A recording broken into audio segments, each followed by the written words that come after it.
Okay, happy afternoon, everyone.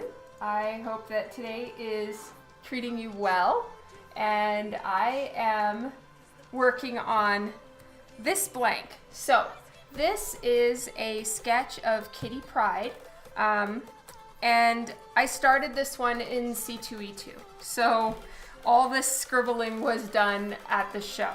I wasn't able to finish it, so now I am working on wrapping it up and getting it to the awesome man who requested this commission. So I'm gonna be trying to refine it. I've tried to get myself something a little bit more challenging, where the perspective is she's foreshortened, coming towards us a little bit, or we're viewing her from an upwards angle. And that is definitely not easy for me, especially at a convention. But I want to start pushing myself, so this is phase one in doing that. So I'm going to be working on it now and trying to make sure that the perspective is correct, which I think a few things are off, and then refining it, cleaning it up, and working on the inks and colors. So hopefully those of you who can make it enjoy this and see me working on something that is not my forte.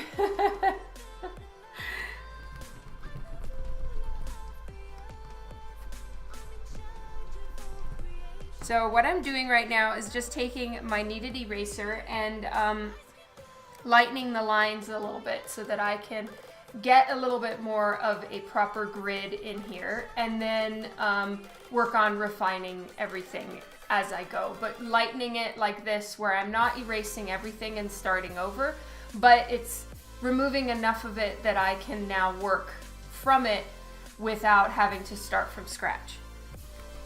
And I do this a few times whenever I'm working on a sketch, either at a convention or here at home. I really like being able to lighten the lines a little bit so I can keep working with them. So I've taken a look at Kitty Pryde and her little dragon many times, and I found that his size definitely varies. So I'm just choosing a size that I think looks best here. And hopefully it's not wrong. Cortran, Keenan, Perrin, hello! Welcome to the stream and happy Friday! I can imagine that anyone over on the East Coast, their work day is done and the weekend has begun, so happy weekend!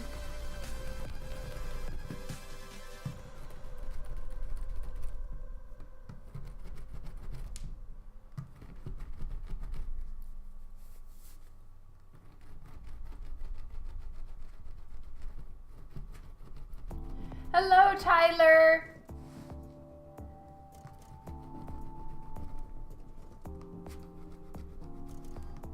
Even her eyes are not the correct size. So I've got a lot of work to do here. And so the lines that are going all around are just some of the perspective grid lines. I'm gonna move the light so it's not quite so bright right now, and you guys can see a little bit more what I'm doing.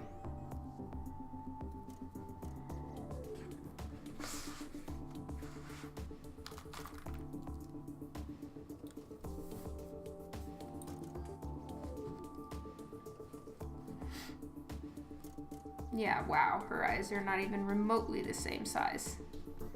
Not good. But this is great. I'm gonna be able to do all the refining now.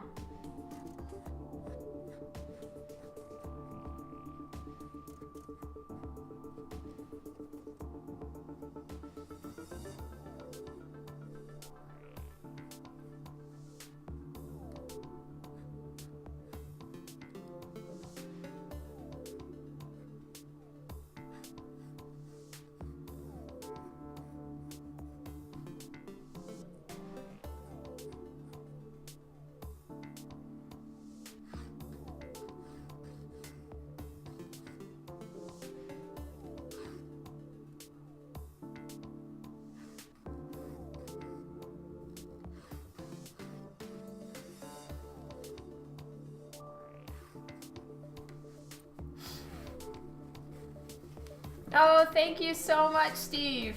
Hi. You're working on a Kitty Pryde piece? That's great, Kevin. All right, the white name is here again. Tony, hello. All right, so what I'm gonna do, and I don't know if this is gonna work, but I'm gonna try actually getting the perspective lines in here and figure it all out.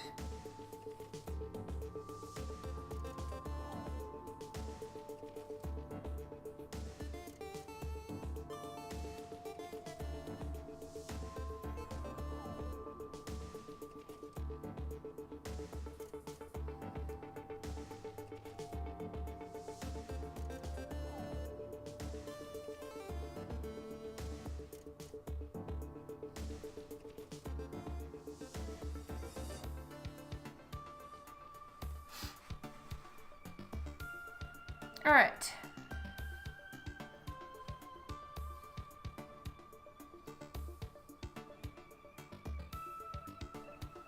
So I'm actually gonna mark it on off the page, but here on my board as to where I feel the grid is. And I'm gonna have that grid going, and I'm gonna start creating boxes from her. So the thing that I've been doing lately in some of my off time, which is never, but I've been working on studying perspective. And I know I've talked about it before, but I am learning from this book. So it's called Framed Perspective, Volume 2. Volume 1 is all about the environment. Volume 2 has a lot to do with shadows in perspective and people in perspective. So as far as perspective, for anyone who is struggling with perspective, which I am, the forerunner, it's not something that comes naturally to me. It's not something that comes easily to me. And as such, I want to make sure that I'm not just eyeing it up, but that I understand. And this is really breaking it down for me. So if you are looking for a book on perspective, and in this case, it's 2 books, I can't recommend the Framed Perspective 1 and 2 enough. I got mine off of Amazon.ca. This is not a promoted post. I'm not getting anything for it. But as an artist, I have been looking for years to find a perspective book that I felt properly explained it. And this one, in my opinion, is the best. And I have a pretty bookmark that I got from Sabine Rich. I think it comes with her art book. So I'd forgotten about these when I took the picture of the art books that I bought. And I found this in the art book afterwards, and I love it. It's so pretty. So this also came with Sabine Rich's Sirens 2 art book. And it's awesome.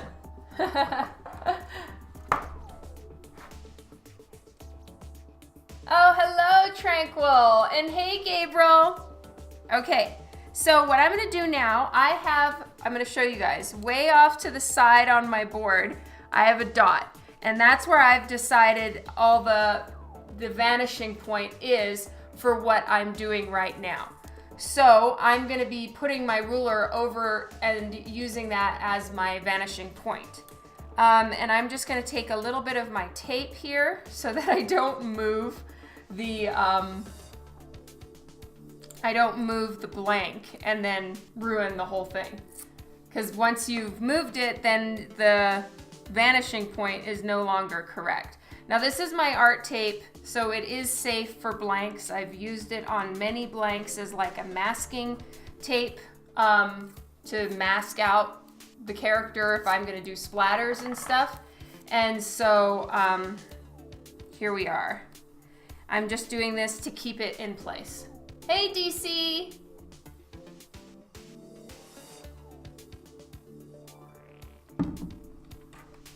So I don't know if I'm doing this right. I'm just gonna be winging it and trying, and hopefully this is gonna work. But at least you guys can feel encouraged that I don't have any of this perfect at all, and I am learning. All right, so I need to change where her arm is a little bit.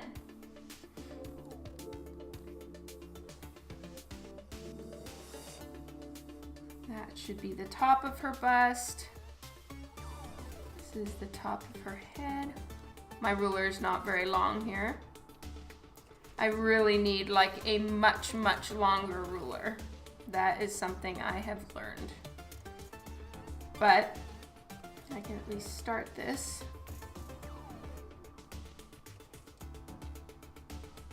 So it looks like for the most part, I had it pretty eyed up. Like her hip bones are starting in the right place. All right, so now from here, I will just continue the line. And what I've done is I've been continuing the lines. I'm getting it to the vanishing point in the spots that are like her shoulders, her the top of her head. All of those things have now been taken to the vanishing point. Hello to Artist Life. How's it going? All right, and then off the page, I want to have the rest of it. So let's see if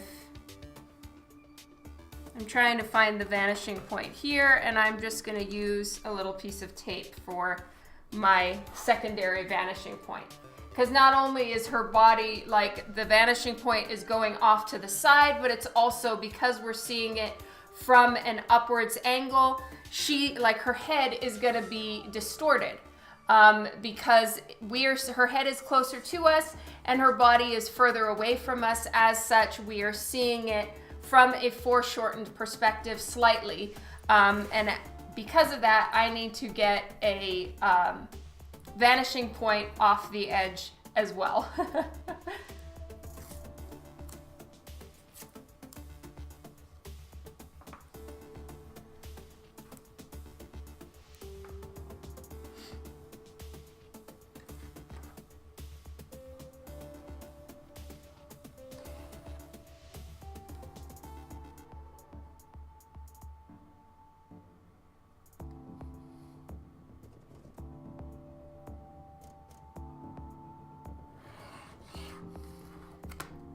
Okay, so I've just written on my table and I have a vanishing point down at the bottom. So now I can't move this, but I can move the camera. So it's going to be a little bit far away from me for a while. And I'm going to tape down my board.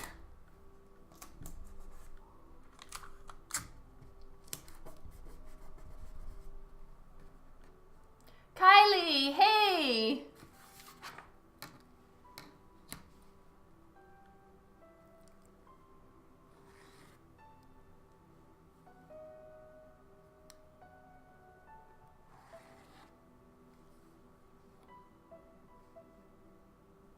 Now she is twisting in her little perspective box as well.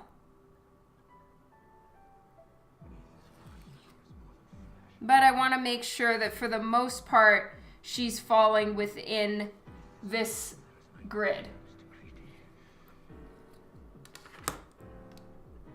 All right, now there are some things I'm going to need to change. So this is the line for her lower bust, like for the bottom part of her bust. So now I need to move up one of her boobs and move down the other one a little bit. Now some things I'm not going to change because I want her twisting. So you see her body is turning, and that means that it's not going to be a perfectly flat area, as if she were, say, laying on her back or something like that. So here's her rib cage.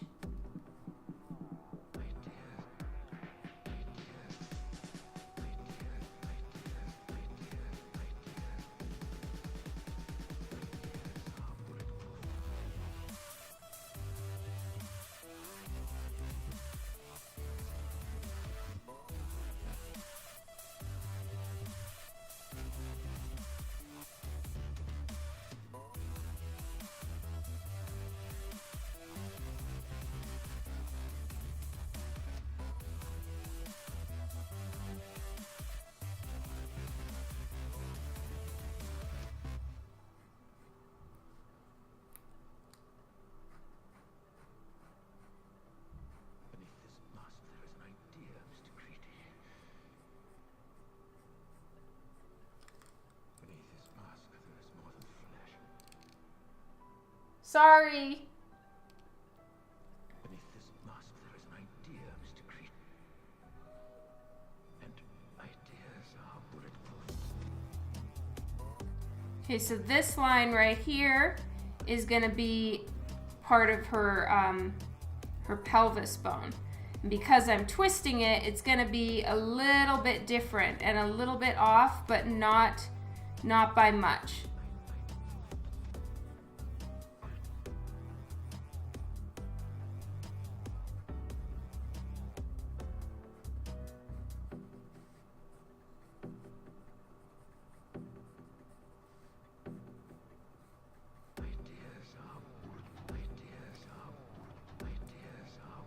Yeah, sorry about that.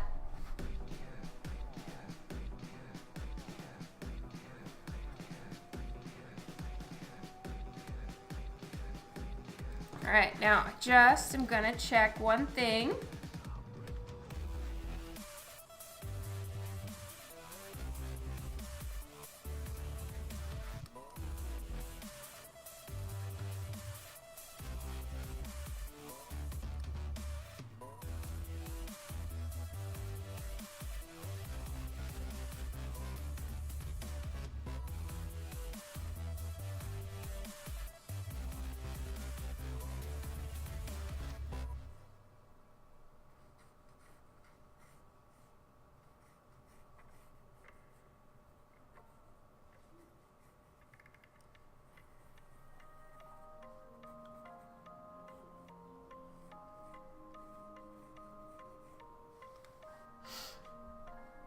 Hi, Juan. Welcome to the stream. I hope that you guys are having a great week so far and that you enjoyed being done with work. And Kylie's already on the weekend.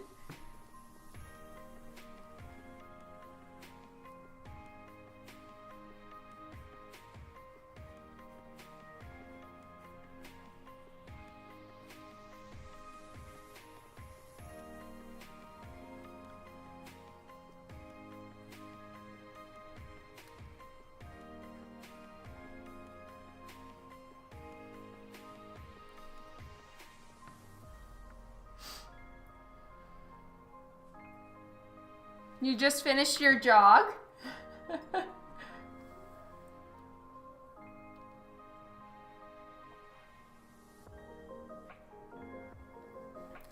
Hey, Louie. Tyler, no, I'm not going to be coming back this year. I'm going to be skipping a year.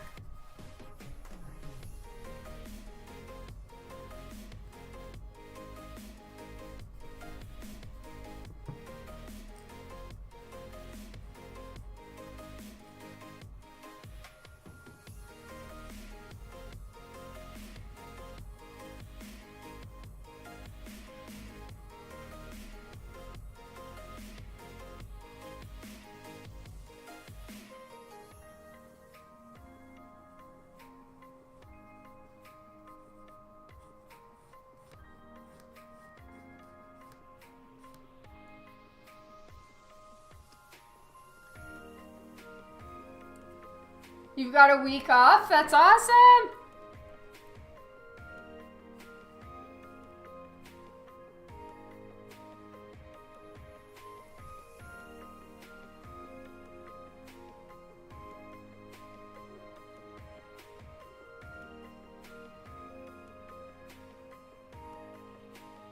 All right, so her hand is way too big. So I'm gonna have to adjust that, which is a bummer because I really like the position I got her hand in. Oh, yay, that's awesome. Yeah, it really is amazing. And that's Tony, yes. Sorry, Tony. I always have to check your name because it shows up, and I know that this has nothing to do with you, but it shows up in white, and I have a white background on my Twitch, and I can't see your name. I'm sorry about that. Yeah, the Calgary show's gonna be fun.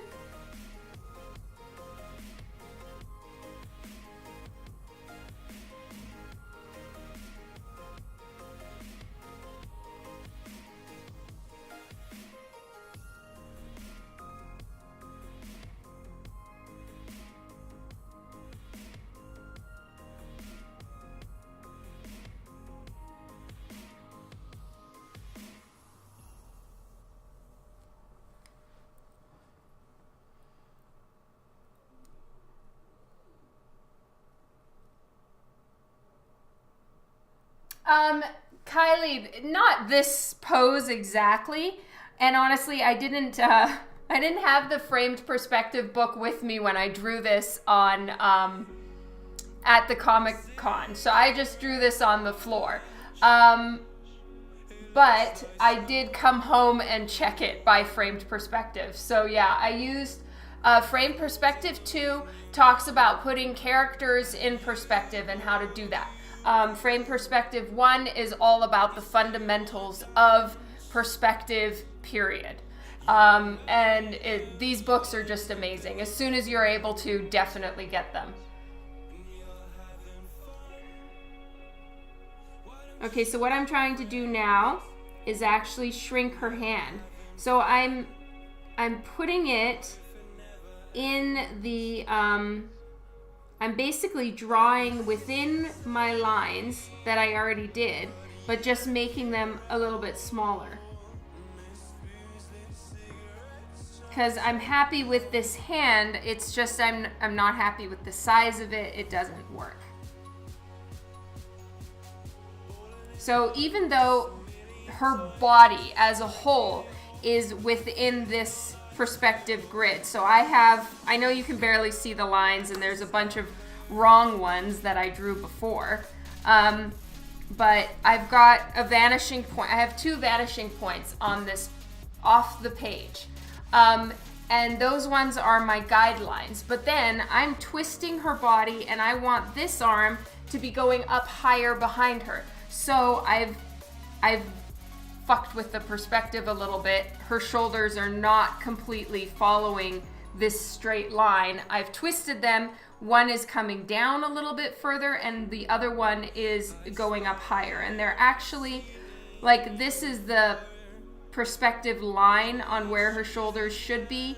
And I've put this one up a little higher and a little bit lower, and it's pretty much forming an X, like it's an equal amount difference. So there's the perspective line. I tilted it just ever so slightly, but it's even. Like the back shoulder is just as far off the perspective grid as the front shoulder is. I'm not sure if that like is perfect, but it looks right to me, so I'm just gonna roll with it.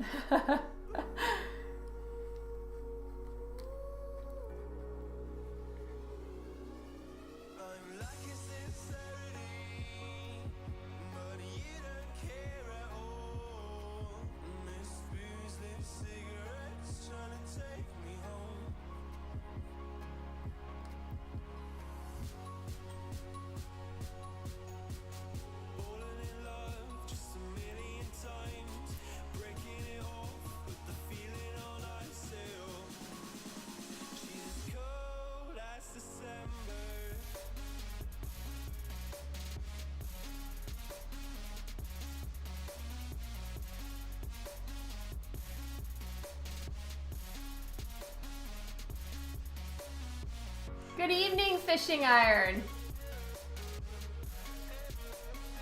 It makes sense to your eye too? Okay, good. Yeah, and you know, it looks far more dynamic if you do twist the body and rotate it. If you have everything on like a straight line, it looks like they're stuck on a pole and it doesn't look very good. I had a great C2E2. Thank you. Did you?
Yeah, I can only imagine. Conventions are very tiring, just in general.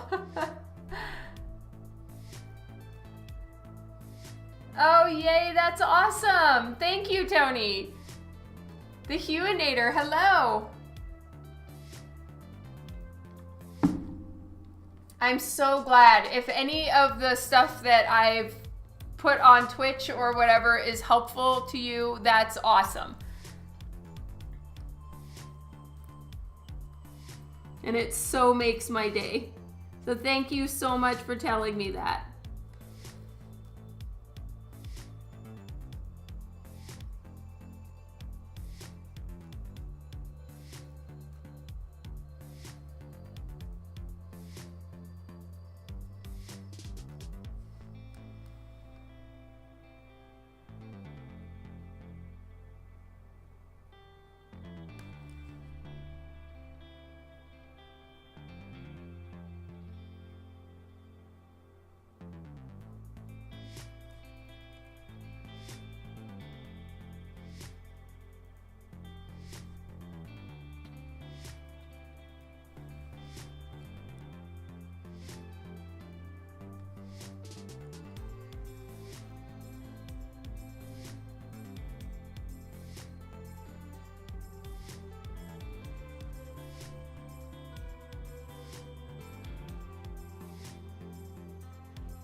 Hey, Panda Pool. All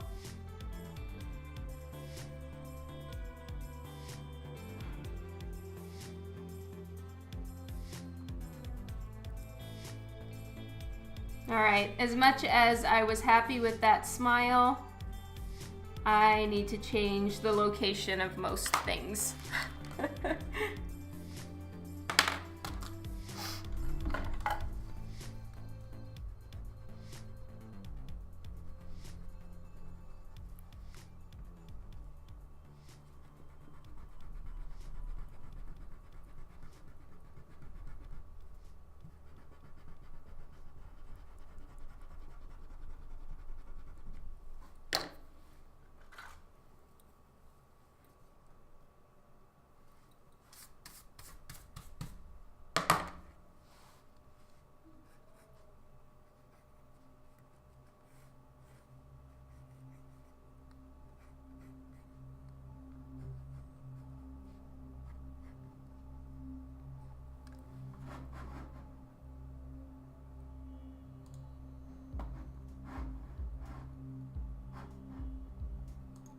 All right.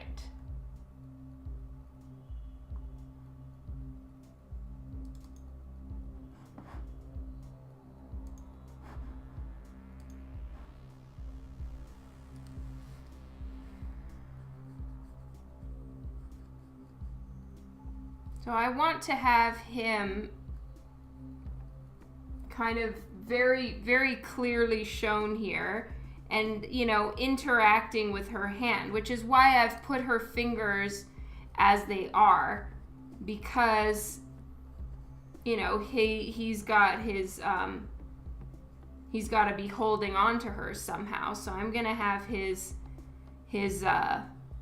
claws or feet hooking onto her hand in various places. And then his arms are claw-like. I mean, his arms are almost muscular, like tiny humans, and then claw-like hands. So, yes, I want to make sure I get that right.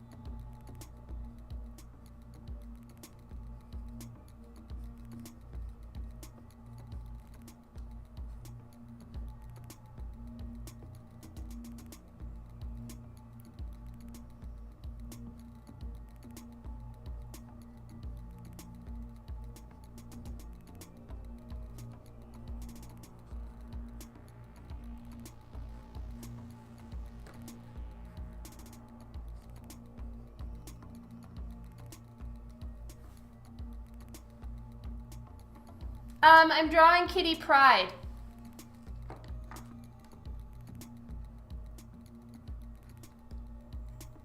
Okay, now her head is gonna need to be bigger. So I'm just gonna do a quick, okay, her head is from here.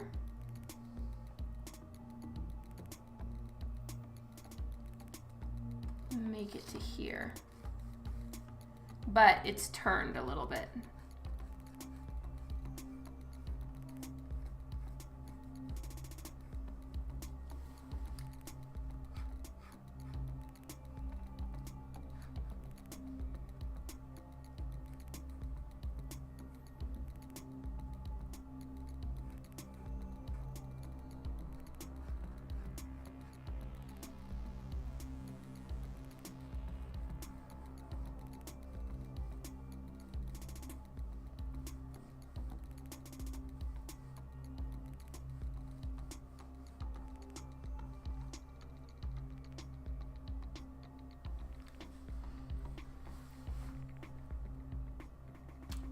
This is just from memory off the top of my head. I don't have any pose reference for this one at all, though I do have a picture of Kitty Pryde on the side, and she's just standing statically with her arm up to the side with, I don't know the little dragon's name. What is his name? I'm sorry, you guys. But anyway, I have that there so I can see her outfit and what her hair is like.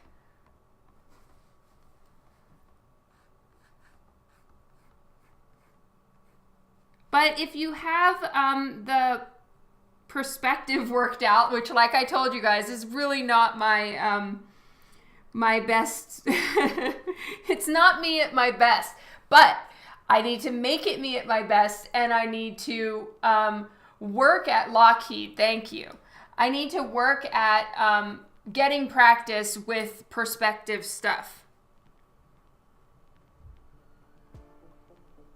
So that's what I'm trying to do now, is actually give myself things that are not particularly comfortable for me and work on it.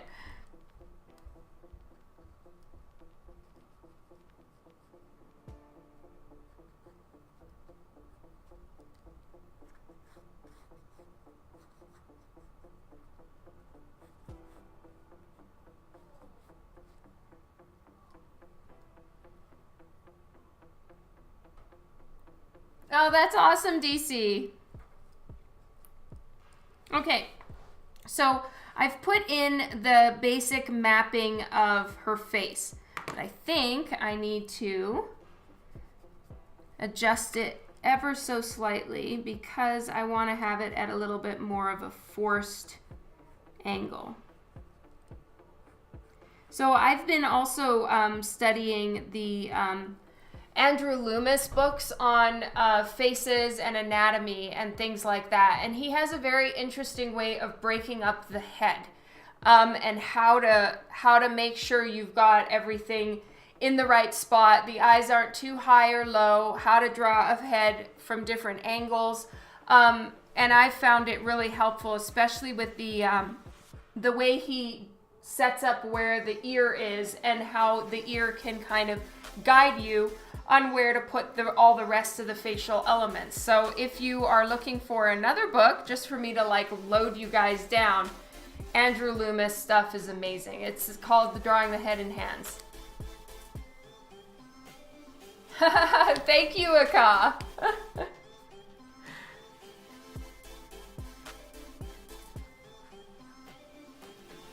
I've heard of Kitty, but honestly, I don't know anything about Lockheed, so I need to do some study. And I feel very shamed that I don't know anything about him.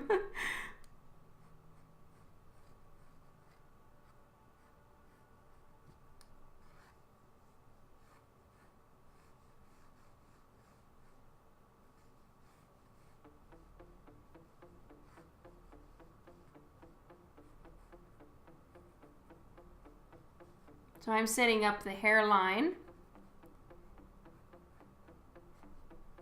and where her cheekbones are.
Sorry guys, just mid-thought here with her mouth, and I'll look up and check comments in just a second.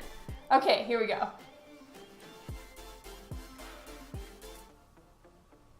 Yeah, I watched that one on the Proco channel, and then I also have read the book, and it's really awesome.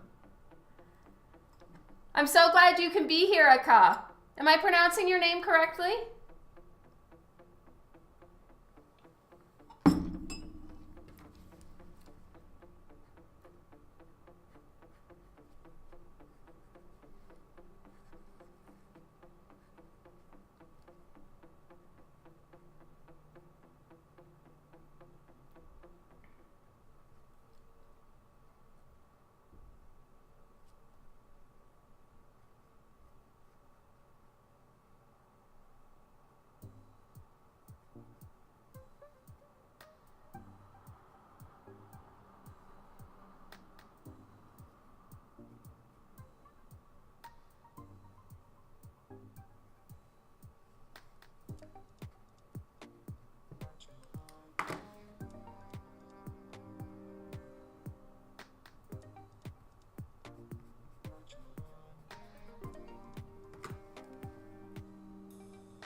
I'm doing great, thank you. Oh good, I'm glad I'm pronouncing your name correctly. Woot!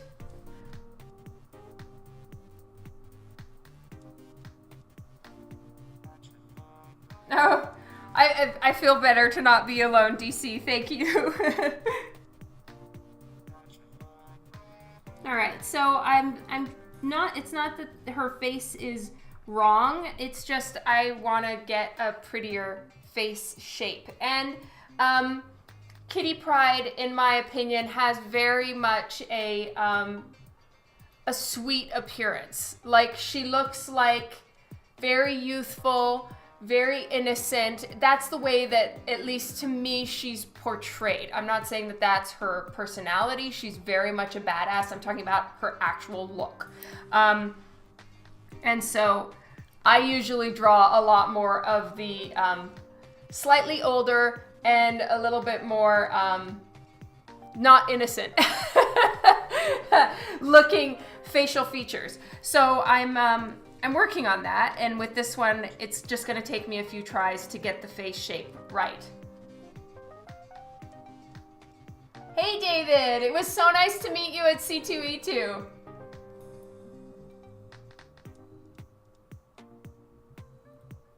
That is so cool, Gabriel. Thank you for letting me know.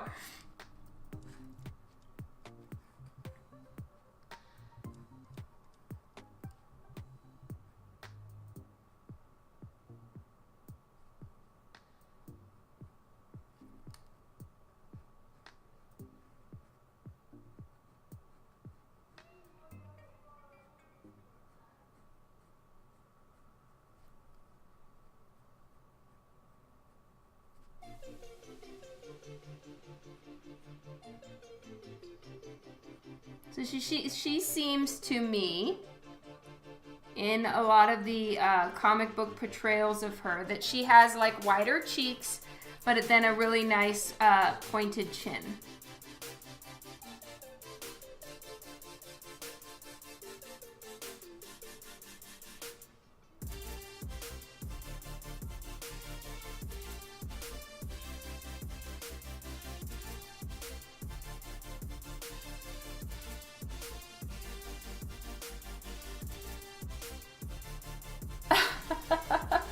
It sure is, Gabriel.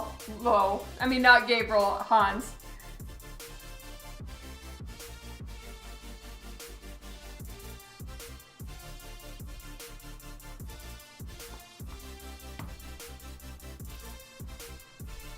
Okay, so this I'm a little happier with. And then I'm gonna work on adding in her hair.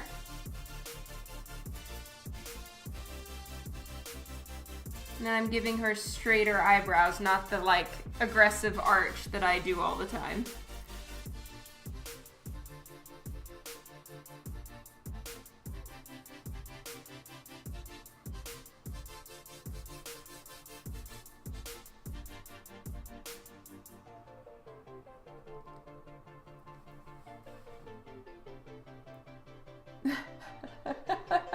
Kind of, that's right, Gabriel. Hello, Jason!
All right, so now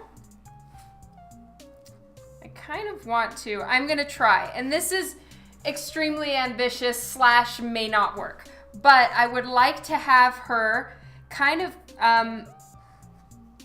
I don't know. I'm gonna have to see. It may just be too complicated for me this time, and the angle that I chose, it might not look right. But I may, I'm gonna try to have her coming out of the wall right here. And I don't know, it might just be not enough body parts coming out of the wall, or too much of her body, and so it's just this little bit. But because of the perspective that I've chosen, the wall would have to be here going back into the page.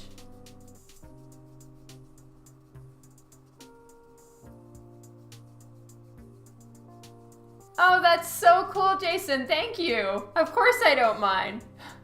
Thank you to artist.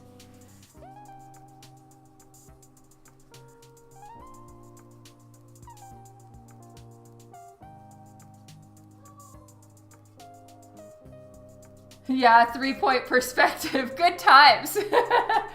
I'm trying to challenge myself, and I know it's needed. And I've been told many times that, like, the way to challenge yourself is to practice. Even, you know, it's so much easier for me with commissions to just do what I know will work.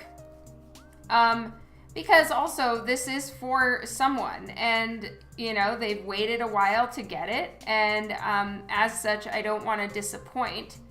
But say it does work, then they get something really cool. So we'll see. You're not DC, can't know every last little thing. It's like it's a whole encyclopedia to keep in your head.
So I want her looking at us without it looking like her eyes are rolling back into her head.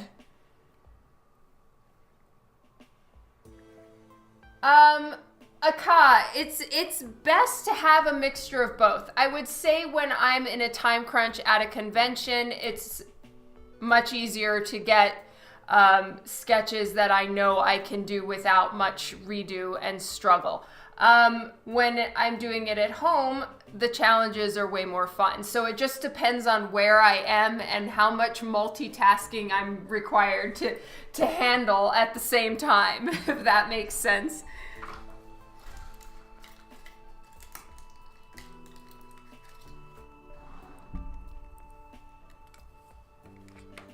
Oh, Kylie, I didn't see your encouragement there. Thank you, love. Okay, so she has bangs. So let's get those in.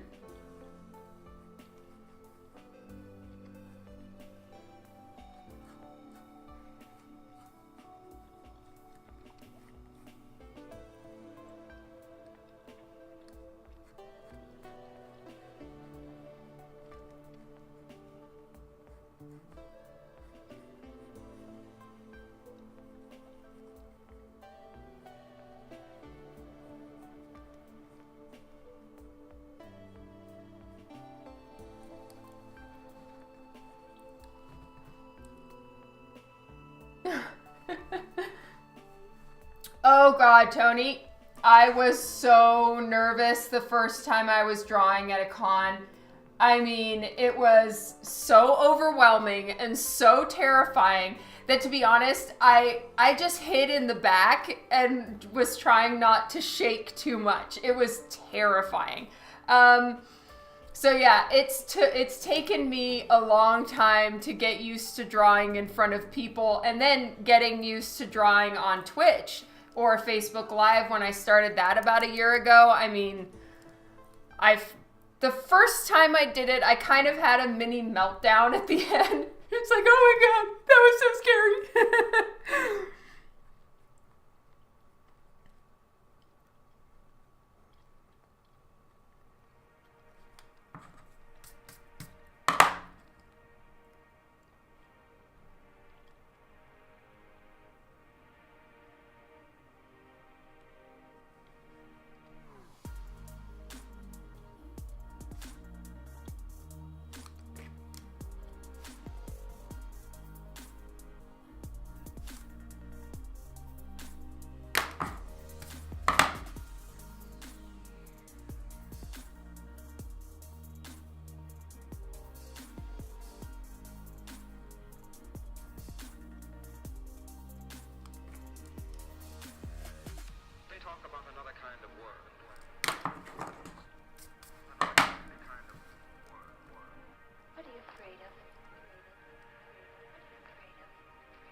Oh, okay, Kylie. Sorry, I missed that.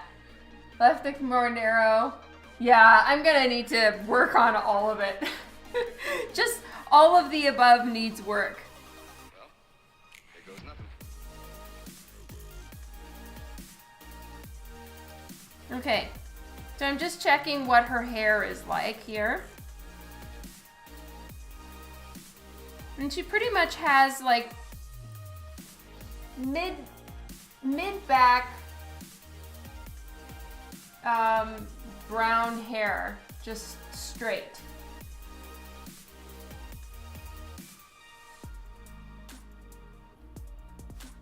I did see the Joker teaser trailer. Yeah.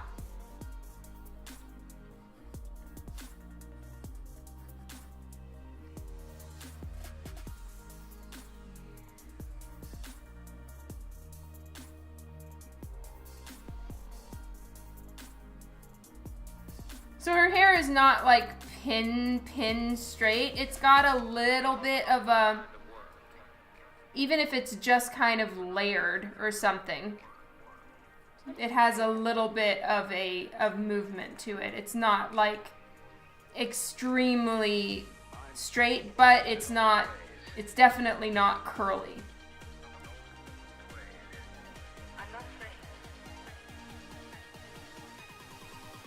Okay, so a lot of things on her head you're not even gonna see. We're not gonna see her ear. We're not gonna even see part of this shoulder, but still, like I always say, draw through.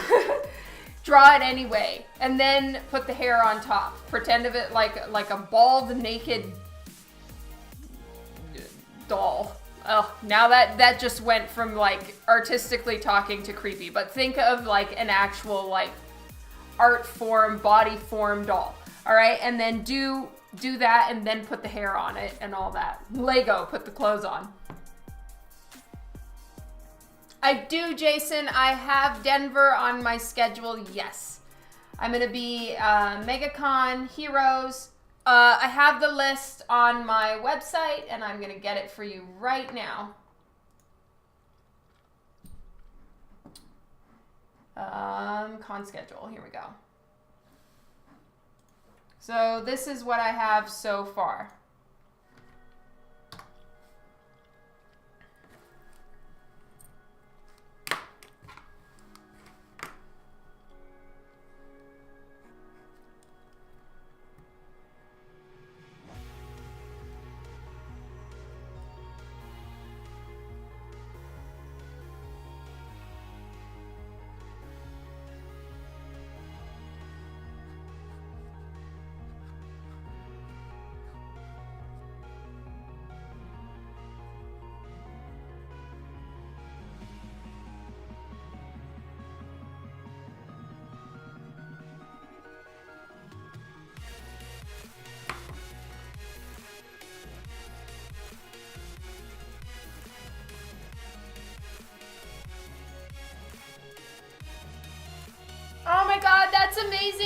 happen. I'm so excited.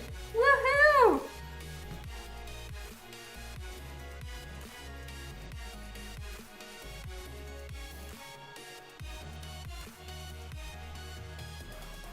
Okay, so I'm just starting with a little dot. I don't want this to creep anybody out, but I'm trying to find what makes her look like she's looking at us. So it's gonna look a little weird for a second.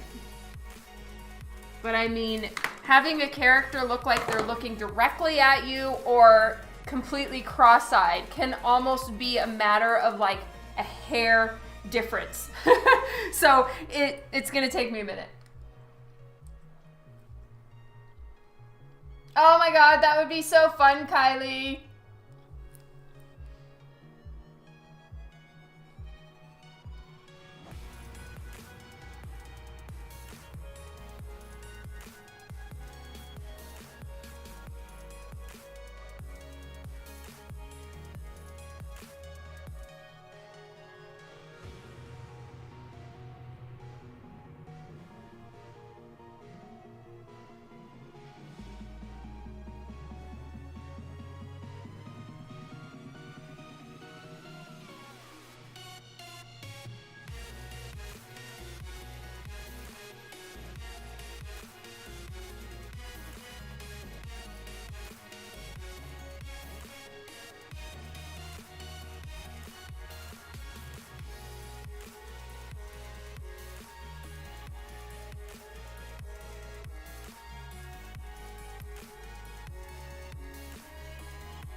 Oh man, I'm so sorry, Tony. I've done the same thing. It's the worst, and it does not come off. Like, as far as I know, Copic is aggressively permanent.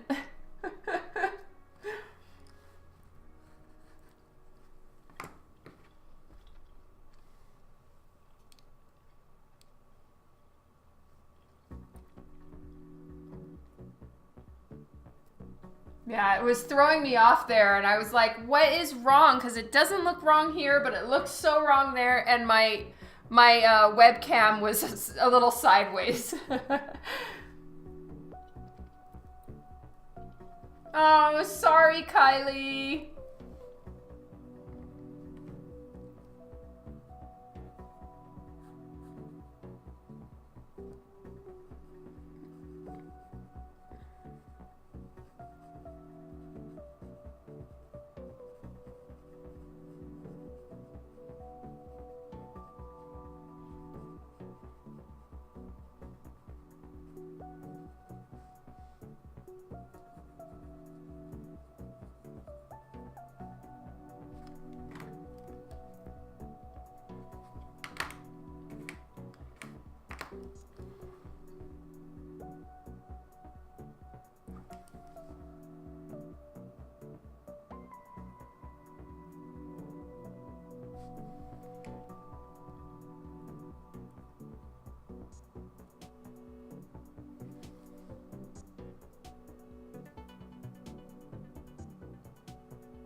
Hey Twitch, it's me. Oh, Dan is here.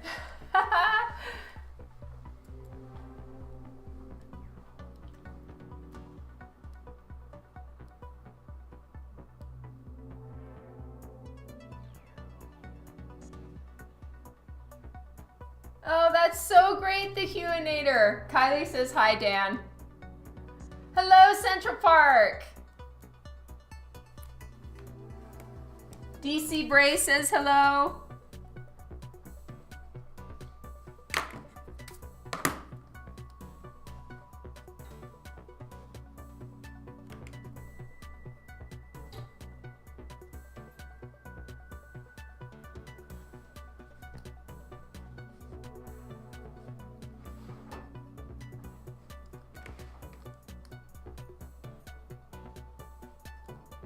All right, I think actually not having hair covering her neck will really help to connect her head to her body. So I'm actually gonna leave that neck part uncovered.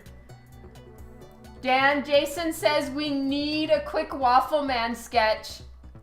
Good night, Tony. One of these days we're gonna do it because the party's coming, right? That's right, we're gonna do a Twitch party soon.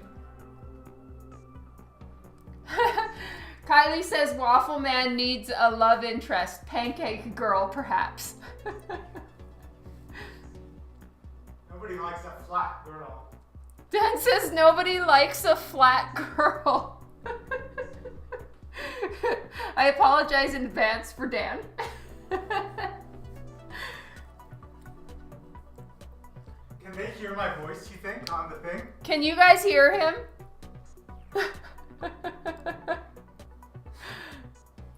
Waffle Man and Aunt Jemima, says Gabriel Black. No. She can be a pancake with berries in just strategic places. And Kylie says, yes, they can hear you. Loud and clear. That's good because I think it's hilarious. I just got home from work and I'm changing clothes and I'm standing here like a foot away from the camera, completely naked, getting changed. Dawn's keeping perfectly straight face. No, nothing. She registers nothing. I think one time I started dancing a little bit and she almost lost it. But most of the time she just looks at the camera, no funny business. Focused.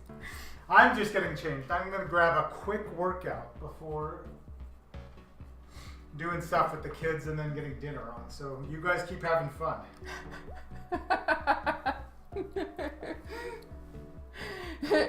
Jason's like, Dan didn't know Fisheye's lens was swapped in. And Kylie's like, haha, of course he did. What? And then Sherlock just appears. I didn't even know he was in here. No, the door was closed. That means he's been in here all along. Sherlock. He was having a little nap in the bathroom or something.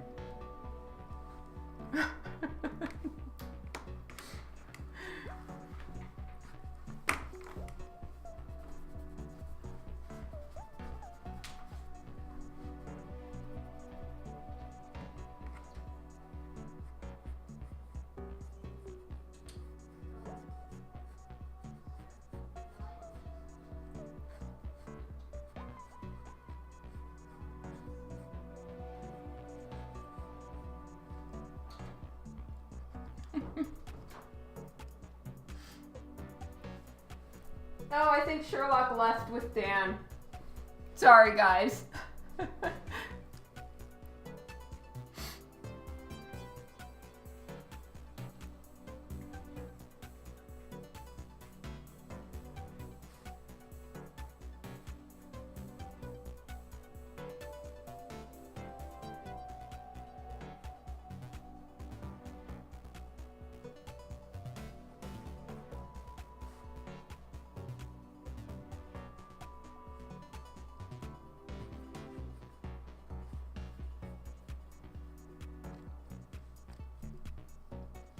Sloppy Octopus, hello!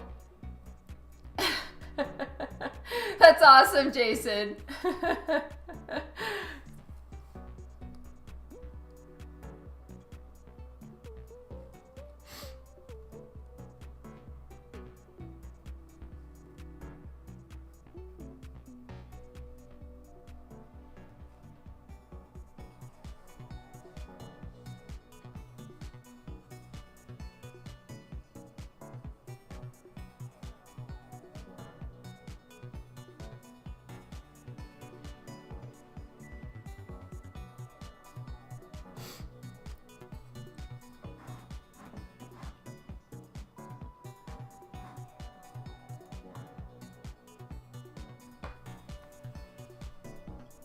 Okay, he has 3 claws. So I've got that in there.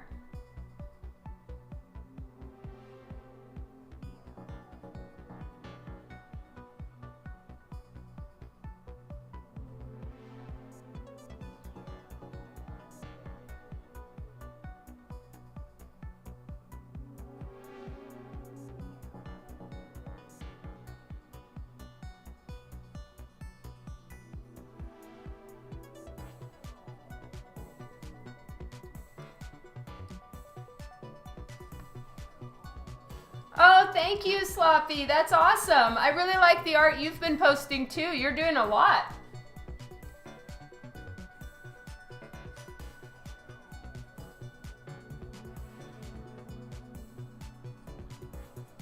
Okay, so she has a neckline that comes down like this.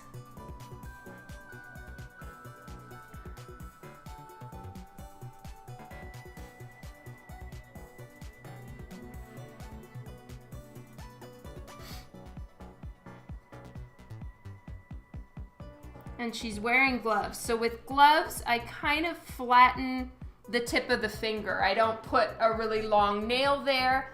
I flatten it just ever so slightly. So it still comes more narrow, but then it has a tip to it, basically. And then you want to have some folds in the gloves, and especially in here, I'm gonna have some folds like that. Not a ton to where her hand looks like extremely wrinkly and shit, but you know, a few folds here and there to imply gloves.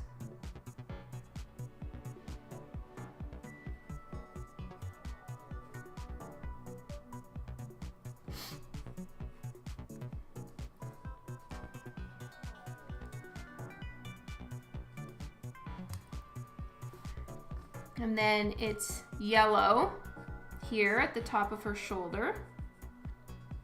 And then I'm gonna make this the center line, but then it's gonna twist because her arm is twisting. So this is the center line. It goes over the front of her body, same thing here. Center line of the arm. So the point would go like that. And that really helps to make it clear where her shoulders are and how all of this is moving and rotating. But I can't really tell what's going on, so I need to find another picture of her to find out how the neck part of her outfit is. Okay, Kitty Pryde. Let's find the neck of her. Okay. Oh, so it's actually black all the way up. My bad. That one didn't have black all the way up. But here we're gonna do black on her neck. And then all of this is the X symbol, basically. Or it almost looks more like a Y. You can come down a little bit further.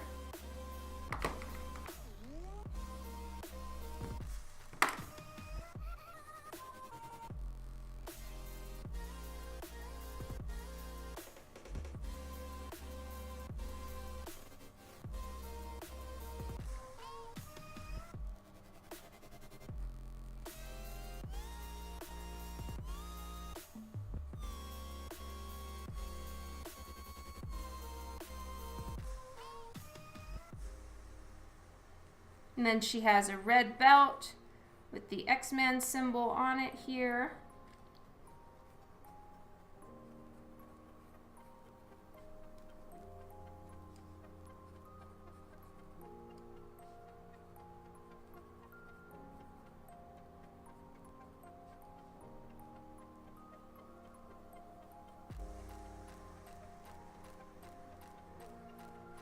I still need to decide what to do with this arm on him, so that I'm still working on. Whoops.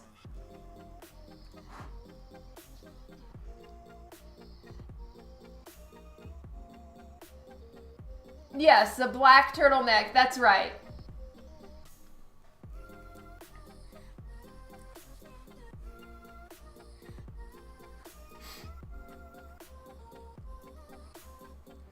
And the reason why I've got his wings like this is because I want to not only interact him with her arm here, but have him overlapping her a little bit to give that illusion that he's a little bit more in front, like her arm is coming towards us a little bit.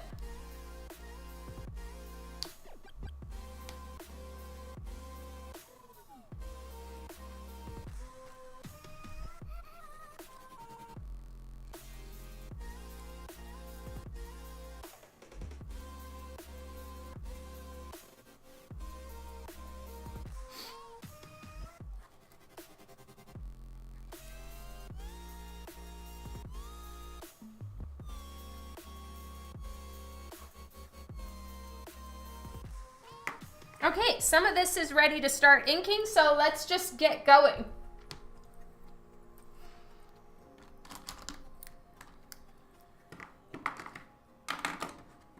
I'm keeping it taped down so that I can still have my perspective vanishing points in place. So I've got those there already. And then as far as where I'm going to put the vanishing point for the wall, I haven't figured that out yet. But I'd like to try to have the wall there. I'm not sure if I'm going to be able to pull it off, but for now I'm just going to ink her, get her done, and then if I decide that this just isn't going to work, I'll figure something out. Harv, hello! I'm so glad to see you.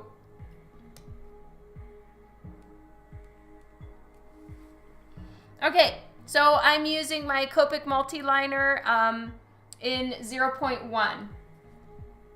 Yeah, I haven't drawn Kitty Pryde before, I don't think, so this is crazy.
Now because it's glued down, I'm gonna have to, or taped down, I'm gonna have to move my body a lot more. I apologize if my head gets in the way of your guys' view.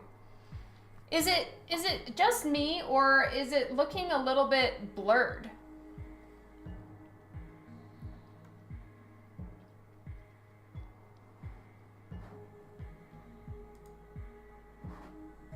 Yeah, what's showing up on the Twitch stream is considerably more blurry than like it is on my OBS. It looks clear? Okay. You've got bad eyes. Sorry, Jason. All right, so then it's just me, my connection, something is fucking with it.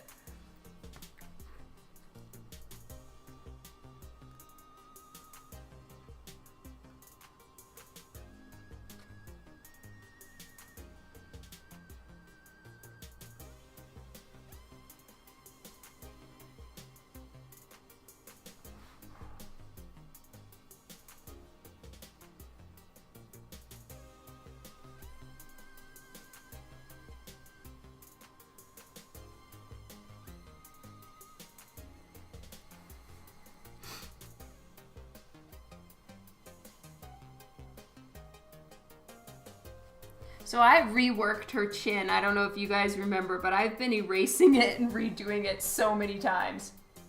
Good morning, Annika. How are you, pretty girl?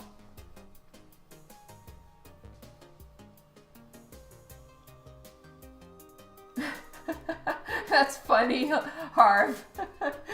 Good, Jason. I'm glad you grabbed your glasses.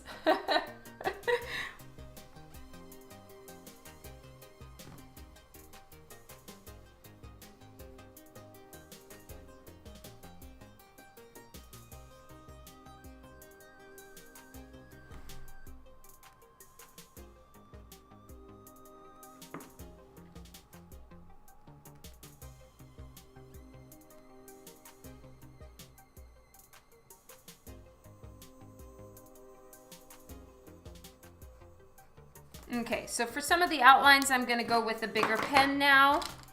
And I'm gonna use the 0.3, and I need to get a 0.2 because I think actually that would be perfect.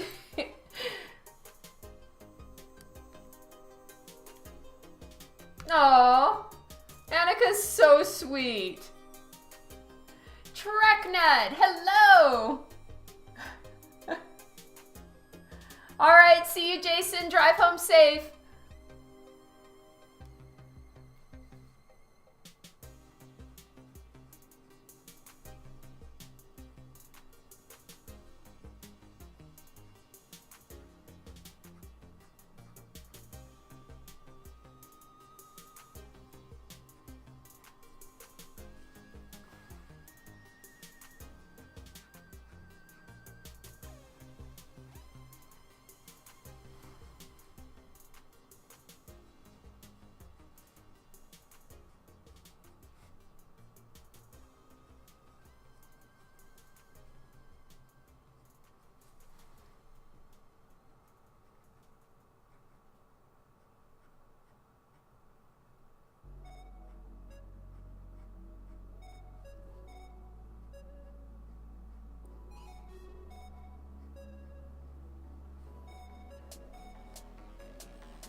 Hello, Carole. Welcome to the stream.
Okay. So I'm gonna work on her hair next, but I'm not entirely sure if her elbow should be coming down that far. So I'm gonna think about that for a little bit.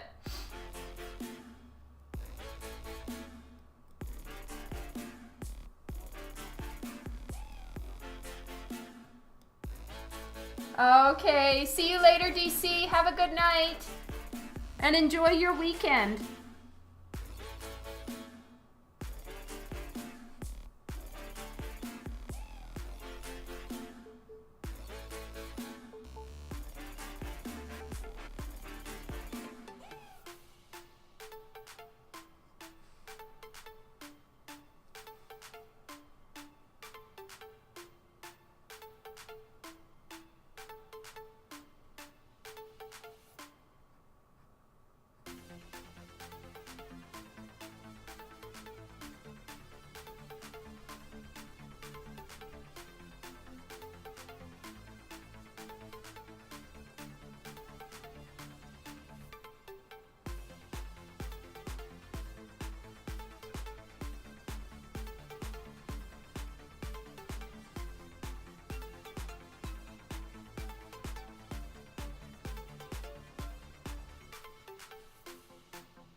Oh, Angry Viking, thank you so much. I hope you do as well.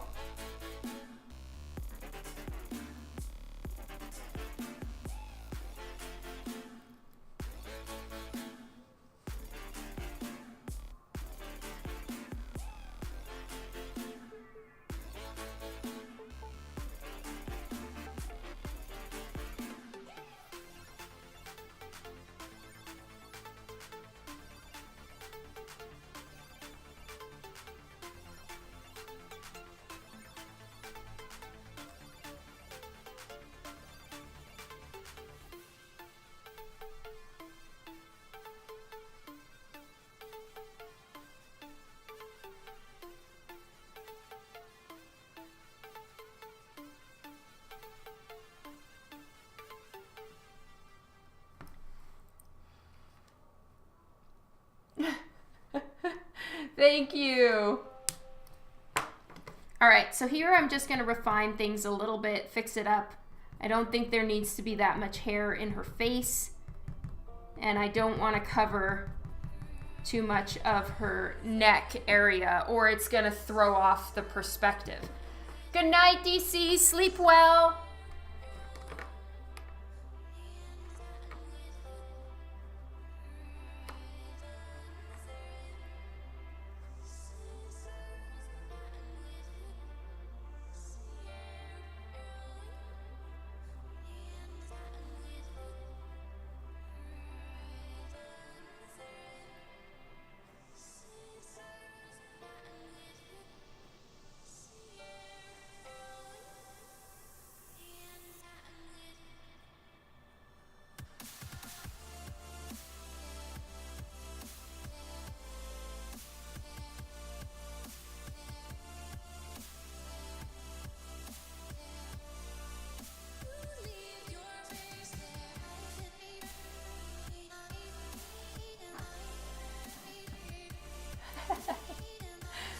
See you later, Harv. Thank you so much for stopping in. It's good to know that you're still alive.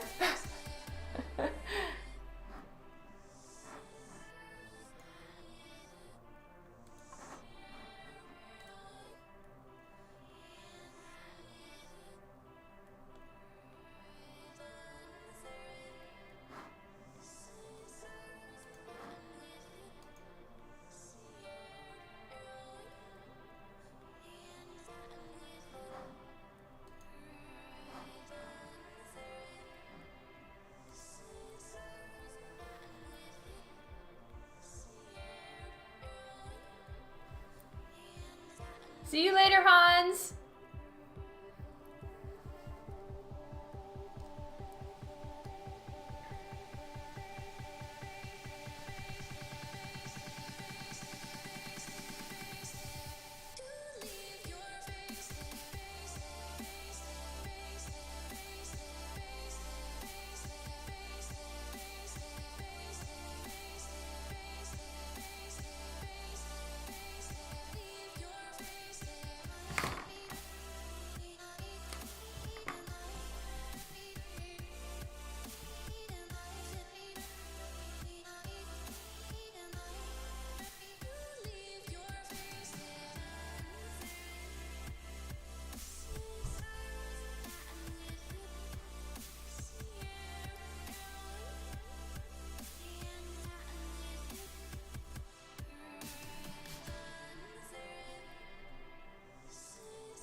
Okay, and I'm gonna use my sepia pen to just almost pretend like there's a seam at the top, and that'll help with making it clear what's going on where.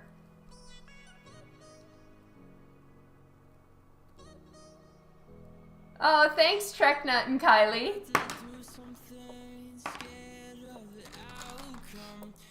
All right, now I'm gonna work on her nose, which I like to do in sepia pen, again, just to soften the lines.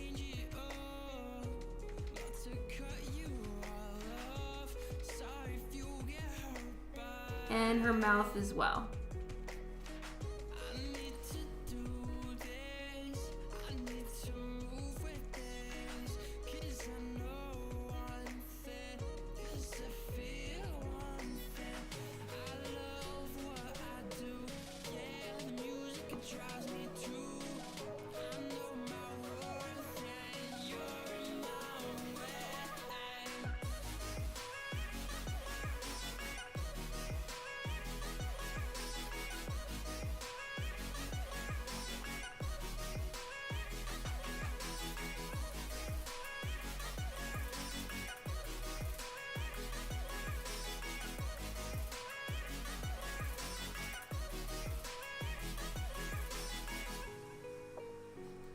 And I'm giving her little dimples.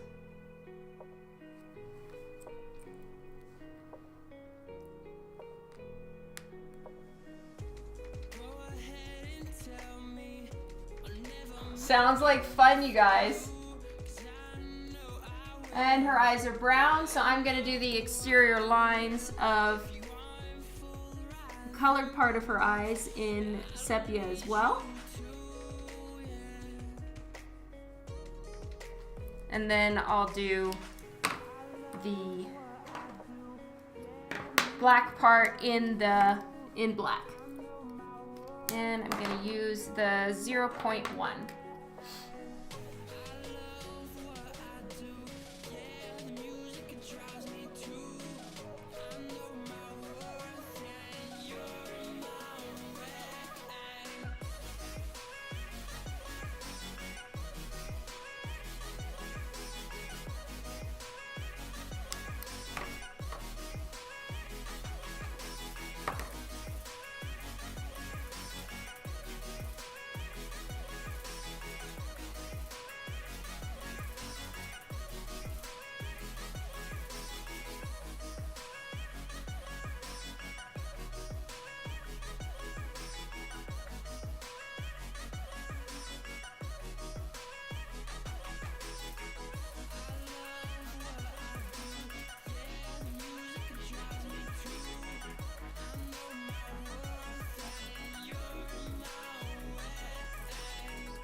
The Witcher series sirens.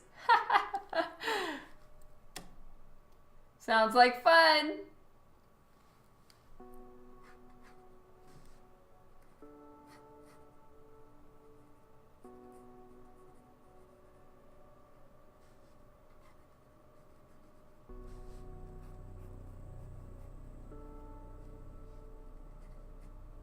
All right, so yeah, I needed to adjust this a little bit more to just change the perspective on it ever so slightly because I think it wasn't quite on target. So I fixed that up.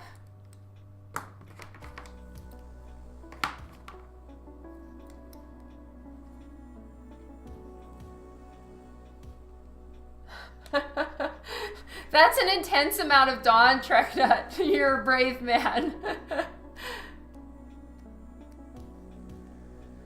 Oh, Tom, no, I draw what I'm asked to draw, so I guess it's just the people that were on my commission list for C2E2 were Marvel people.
You know what is so handy is, at least for me, the thing that's so helpful about doing sketches on Twitch is that I can look at my monitor and I can see mistakes. Like, it's so much easier once it's removed from you. You can see what's wrong in your work. So like sometimes if I'm not Twitch streaming, I'll take a picture of what I'm working on straight up and just look at it on my phone, and then I can start pinpointing my errors. It's really weird. Just that slight divide makes all the difference in helping you spot where you've gone wrong. Yes, I know Mubot is off for the print of the month. Sorry, everyone. Oh, thank you so much to Artist Life.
Symbiote, hello!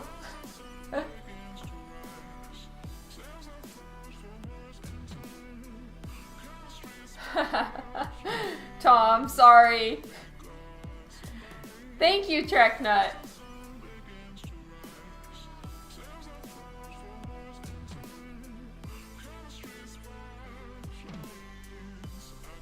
All right, so we're seeing a little bit more of this cheek, and I'm gonna wanna have a little bit of the cheekbone visible. So I'm actually gonna do a quick, very faint line in sepia so that I can follow that in my shading.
Okay.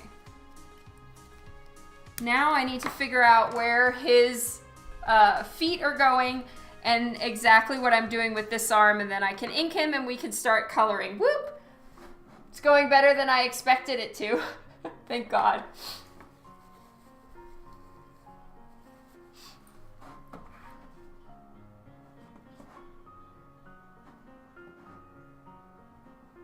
Okay. What are... I don't see his feet. Bummer. Okay, there I can see them. It's just 3 claws again.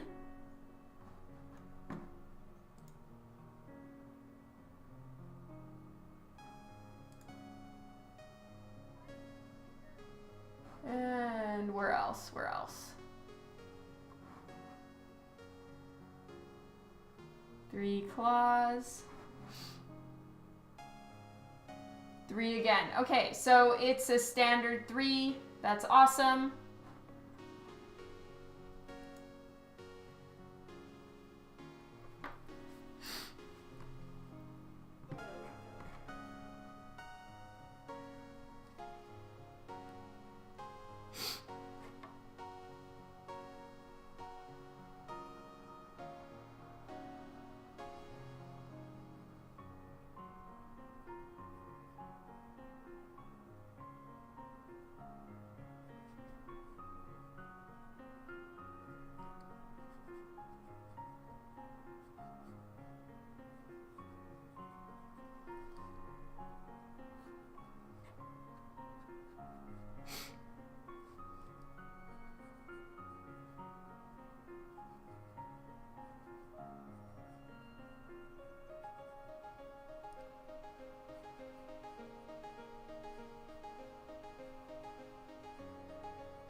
Fewer interruptions. Yeah, it's possible.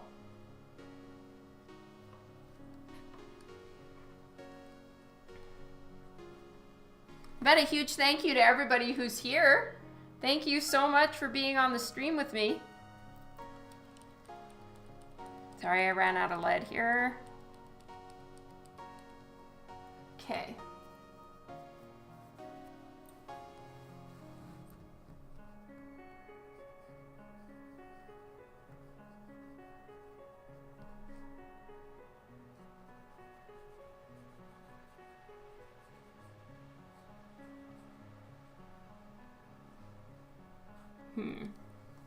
Still haven't decided what I'm doing with his other arm.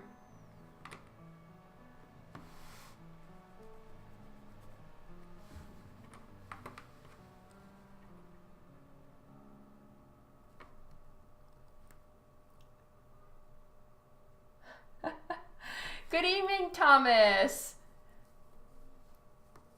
Oh, for sure, Kylie. It's all good.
No, I don't like that.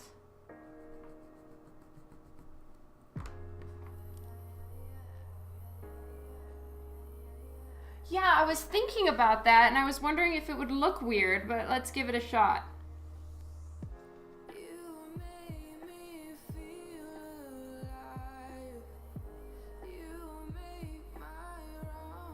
It would definitely help tie them both together a little bit better.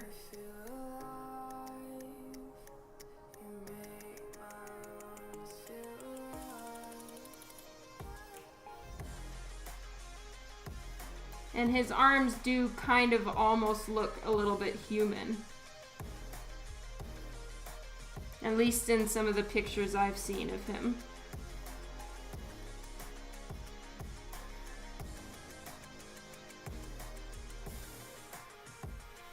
Yeah, let's do that.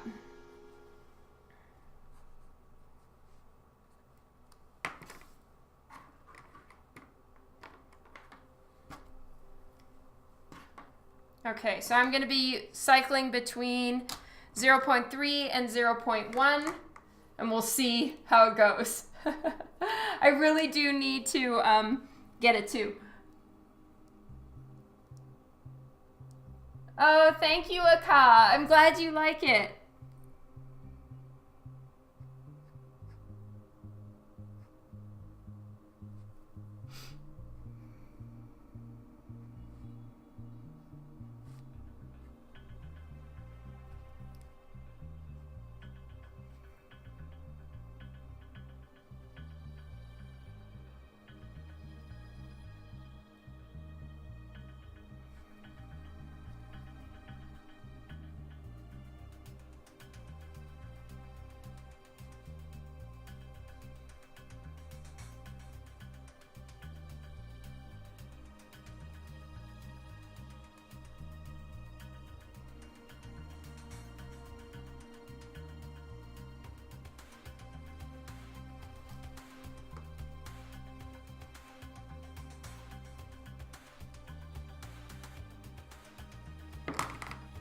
Oops. Yay, thank you, Kylie.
Oh, that's so awesome, Treknut.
Girls, hello.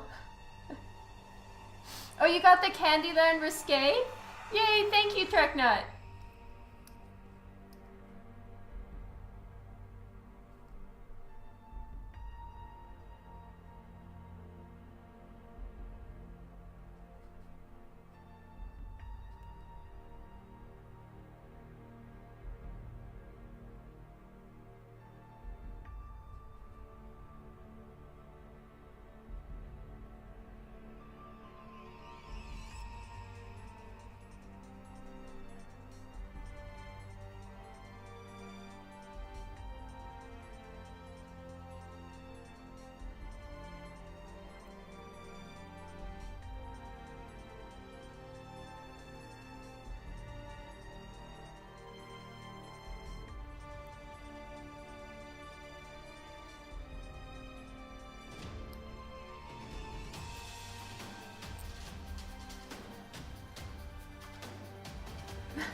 Thank you to Artist Life.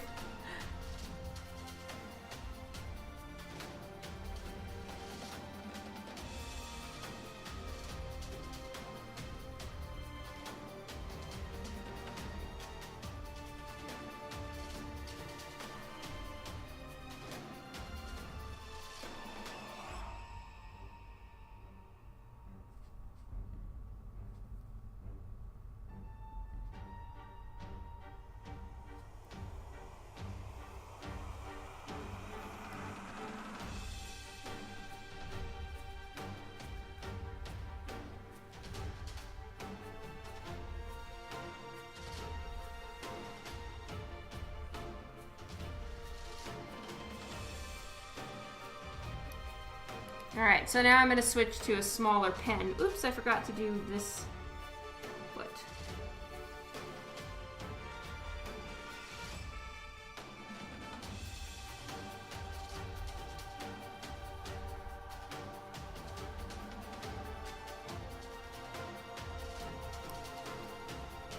I'm going to switch to a smaller pen to do the face.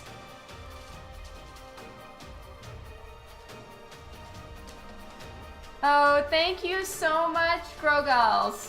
And no, your English is awesome.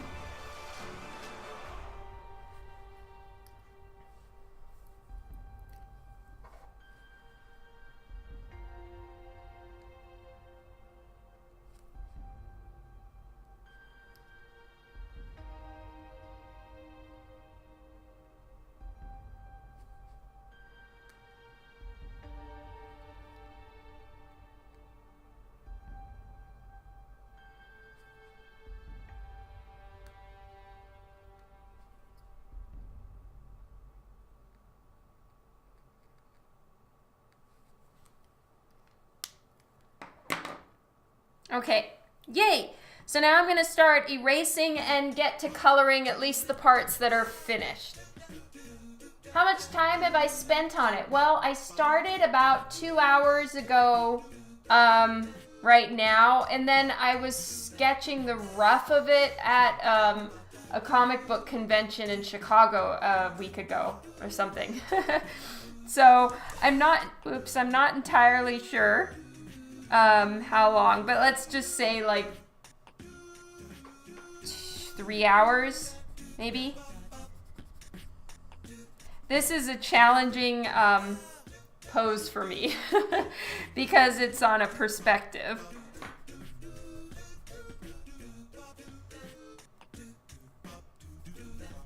So like usual, I'm starting with my kneaded eraser because it's a little bit easier on the paper.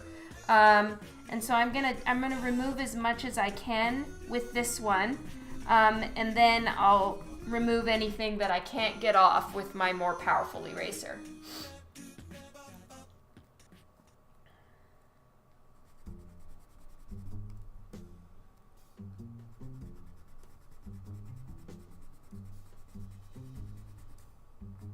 Oops, I forgot part of her mouth.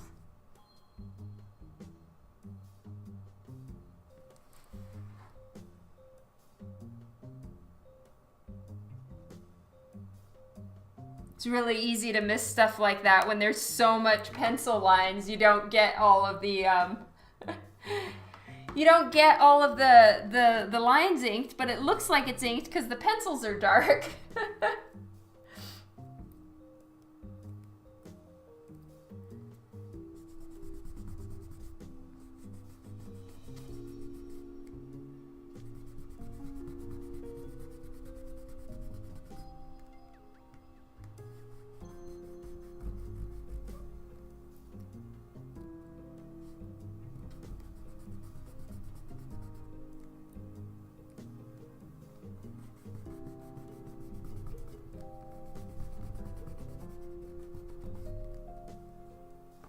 Keep putting my tape back.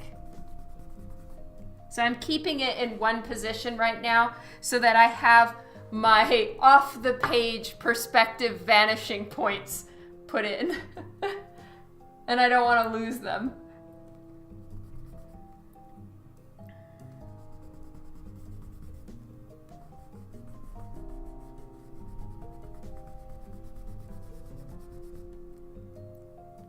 And I missed another thing.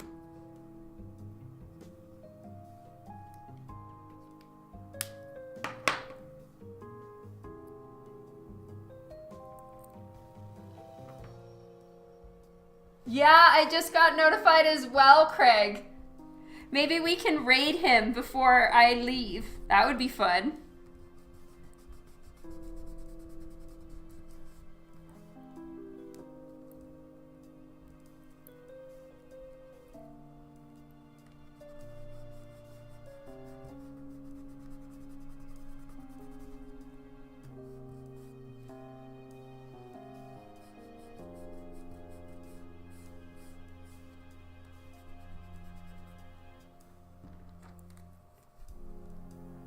Hello, Holly Denham.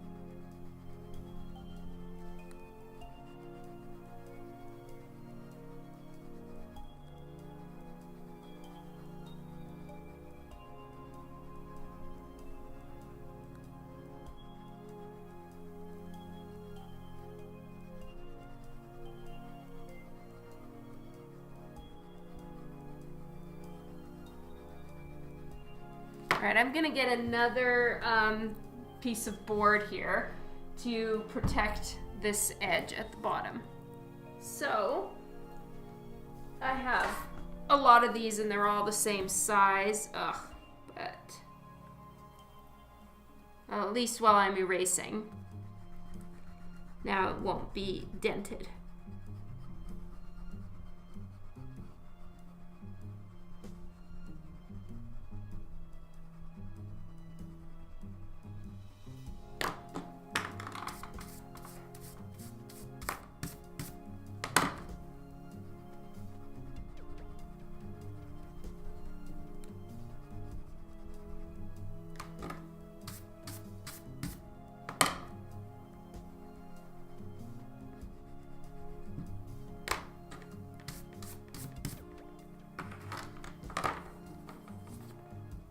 All right, there we go. Time to color, the fun part.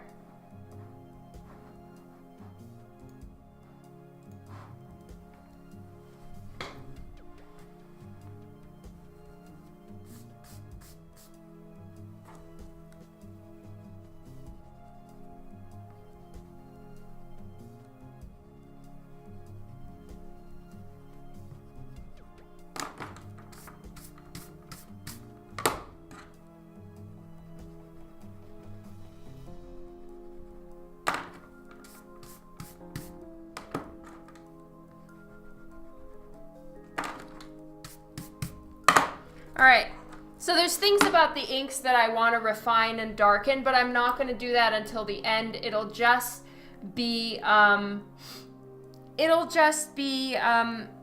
simpler and safer for the Copics if I do that at the very end.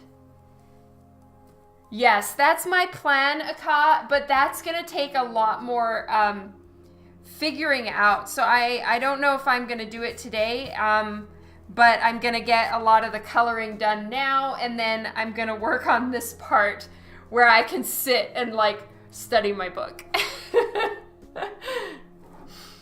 Okay, so coloring time. Actually, if you guys, any of you who were with me last time, my base skin tones were running dry, so I need to refill them first.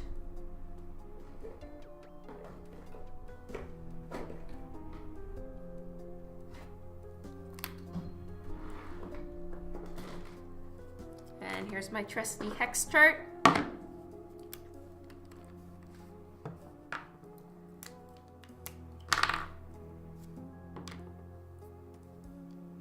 So I'm just refilling real quick.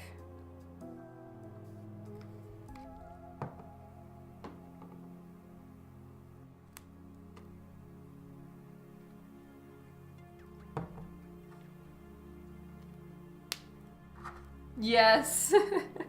Good point, Kylie. Since I've done it wrong so many times, I needed that reminder.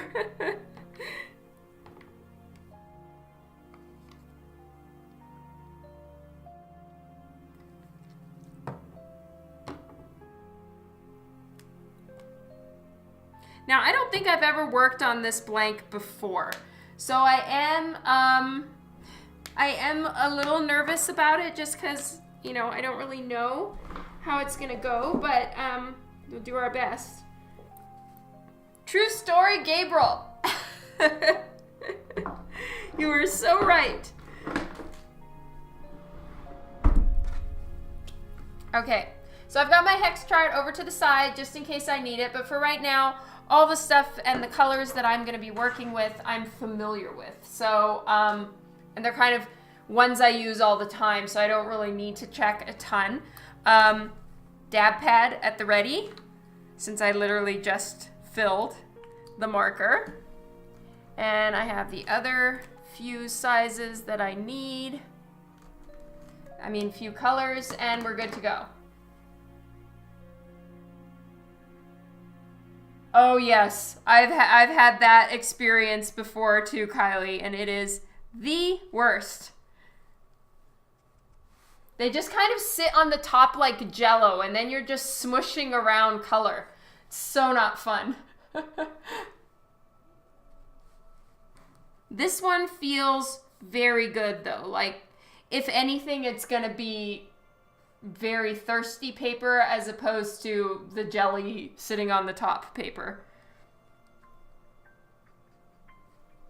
Wow, yeah, it's very, very thirsty paper.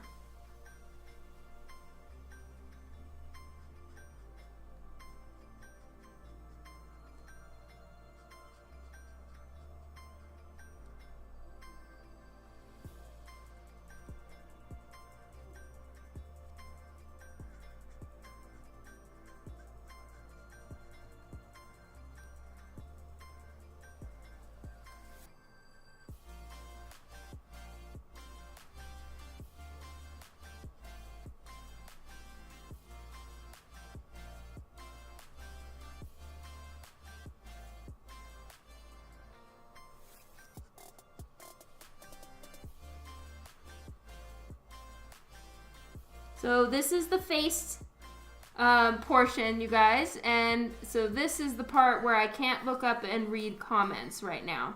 So this is the unsupervised hour, or few minutes, as some of you call it, and I will check the comments in a few minutes as soon as I'm through this portion. So feel free to talk amongst yourselves, or if you have a question for me, tag me with it so that my name is highlighted, and I'll check it in just a couple minutes. And so since I'm not able to answer any of your questions or see your comments for right now, I'll just explain what I'm doing. And what it is I'm using my base color tone, which is our E41, and I'm literally just shading with the exact same color. I haven't changed until right now. I'm going to start moving into E42.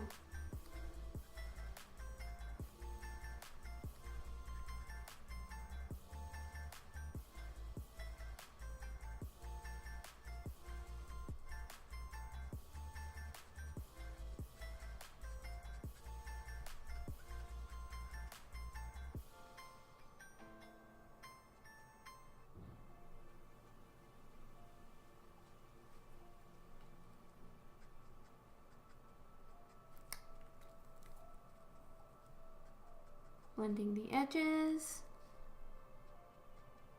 Blending edges here.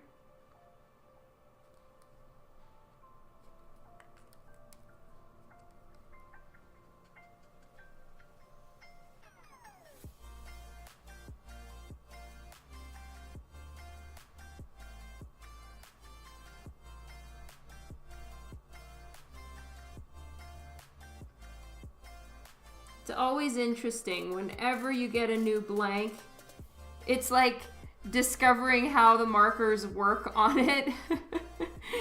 It can be kind of fun and a little bit interesting, because as you see how the marker starts to dry on the paper, you sort of have to change your methods and adjust as you go, because every blank takes the Copic markers slightly differently. Like, look at this. This is now bleeding and darkening in a very different way than expected.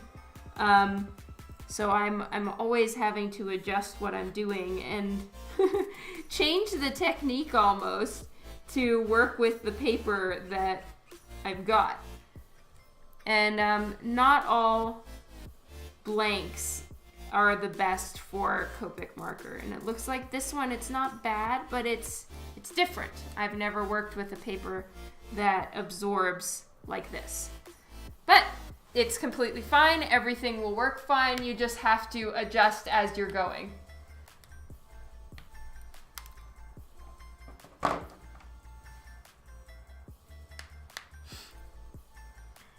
Okay. So there we go. I'll probably add in a highlight because this paper is very thirsty, but then it gets overfull. And so then it just goes smoosh inside the paper. So I'll probably put a highlight with colored pencil at the end to make her cheek right there pop out a little bit. But for now, I'm going to give her a little bit of blush because that's just fun.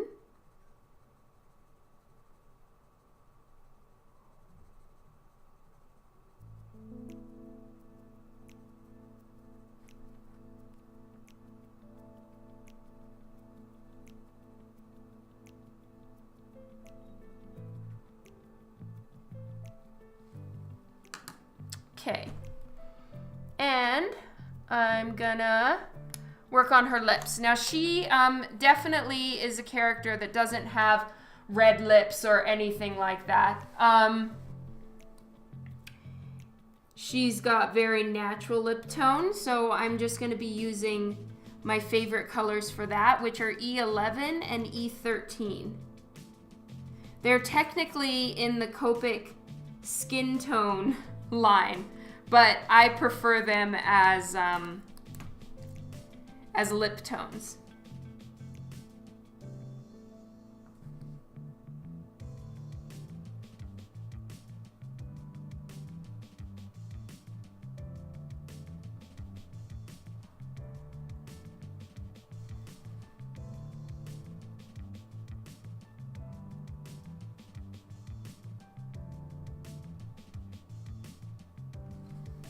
And I have to be careful with this paper because it really likes to spread.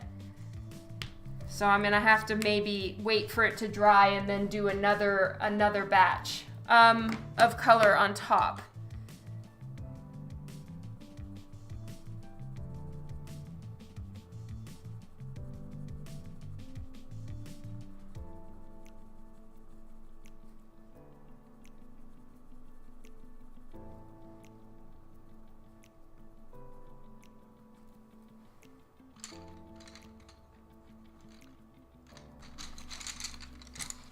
I've got my trusty colored pencils and I'm looking for a grayish brown. There we go.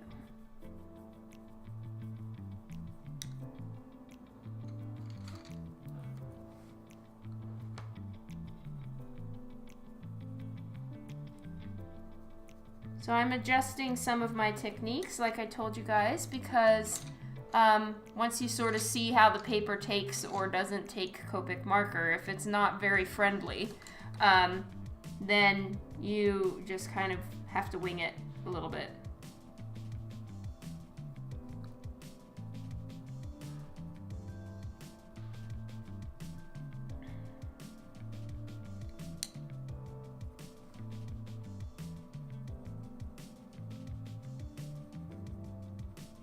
So sometimes for a more natural, youthful looking character, I'll use a little tiny bit of almost like a blush tone around the eyes instead of using a ton of like browns or grays or anything like that. And then maybe right by the lash itself, I'll put a little bit of a reddish brown, and that just kind of looks like the soft makeup look without, you know, going too far and making the character look like aggressively dolled up, which you don't want for a more youthful character that's like Kitty Pryde is.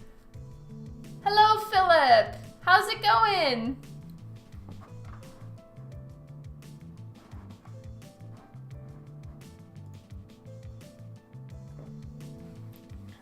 Okay, so she has brown eyes, so I'm going to go ahead and put in her brown eyes now.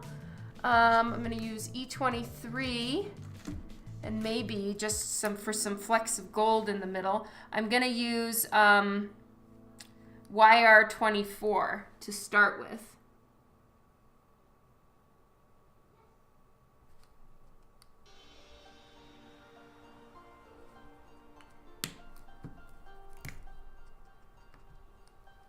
And then this is E23.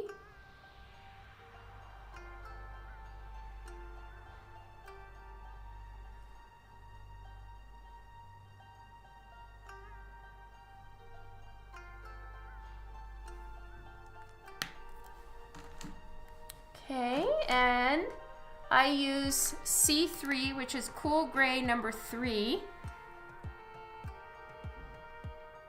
in the eye as well. It kind of just makes it look more like a real eyeball, which is not like perfectly white.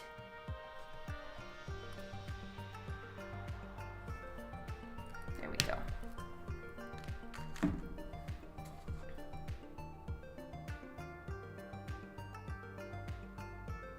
Oh no, I'm so sorry, Philip.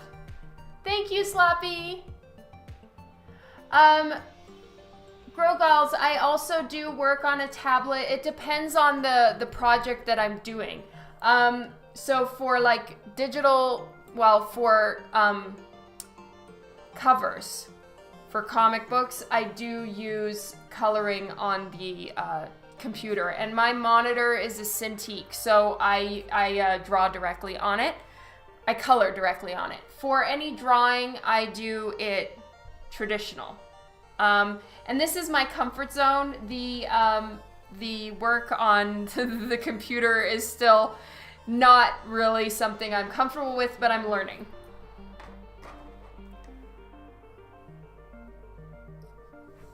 All right, so now I'm gonna take the 0.1 because her eyes are complete in my opinion, and I'm gonna add in some more lashes and finish the inks on this.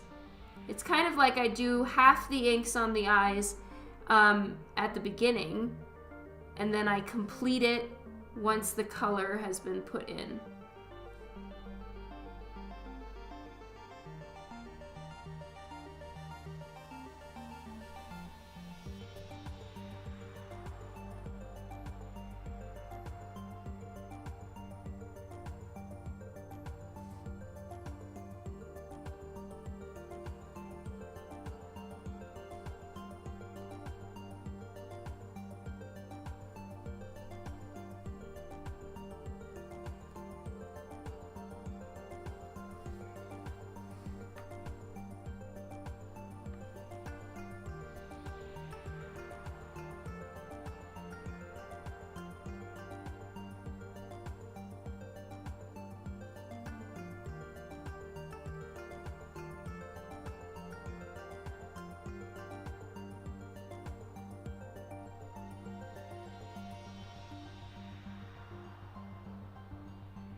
And because her hair is brown, I'm going to add in some sepia pen with the black to not make it like harsh black eyebrows, but then at the same time, I only use the sepia alone for eyebrows if the character is very, very blonde, like say Harley Quinn, for instance.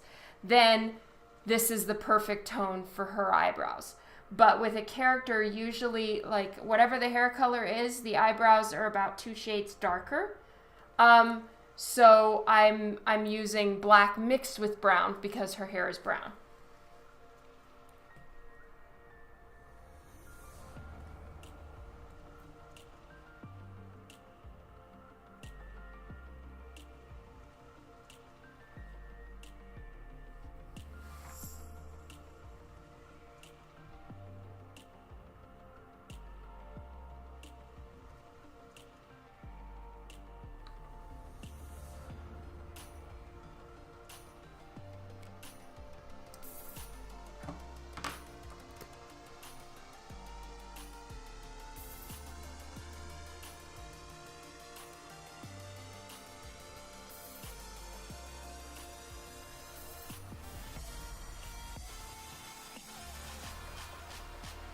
Okay, and it's almost the fun part of working on eyes because, in my opinion, the eyes look kind of dead until you give them the pops of white highlight, and then all of a sudden it's like, oh my god, they're alive. So I'm almost at the white highlight phase, which I usually make myself wait till the very, very end on, but I want to do it now, so we're gonna do it now. So I either use my acrylic paint pens, these are Molotov pens, or a jelly roll pen, and it really depends on just how big the eye is that I'm drawing. And this one is quite small, so I'm going to use the jelly roll pen.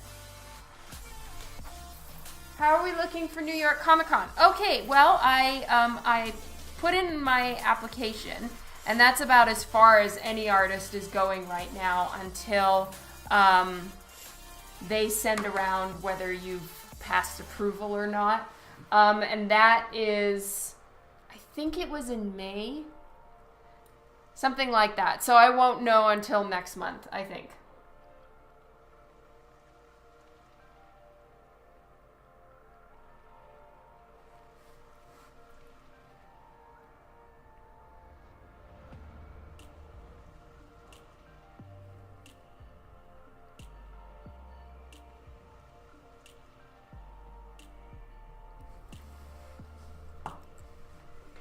There we go.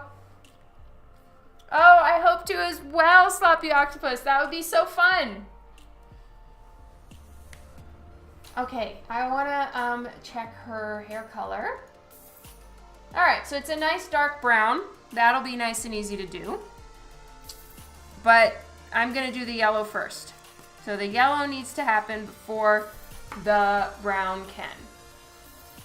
Let's pick a yellow.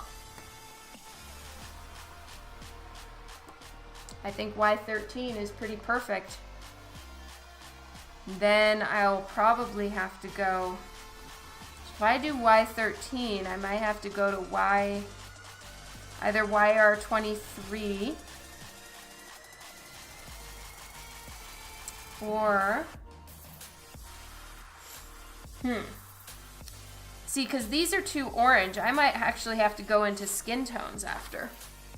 But I know that, let's do Y11 first and then Y13. Let's just see how this goes. I've never used these colors before. That is too bright.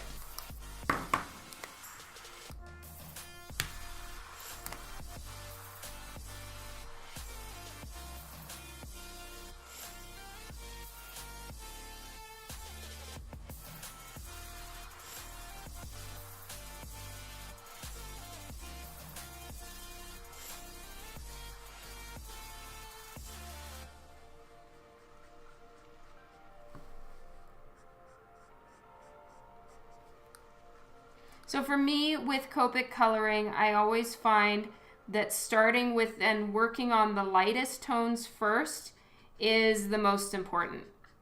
And and then you go to the darkest ones afterwards. And I'm talking about what you color on the character or the page.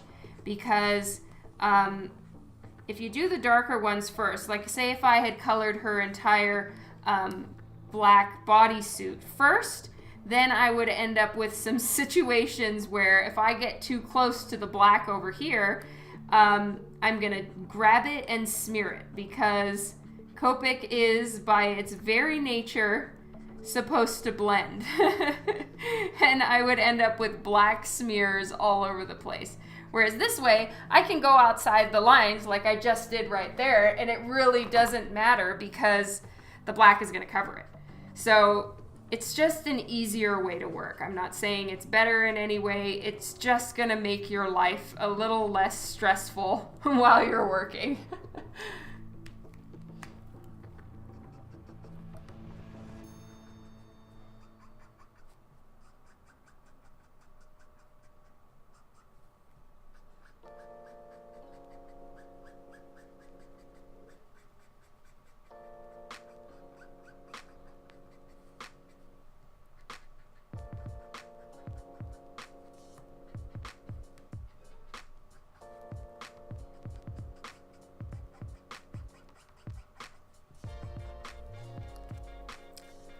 All right, so I'm gonna try something different here, and I'm gonna go to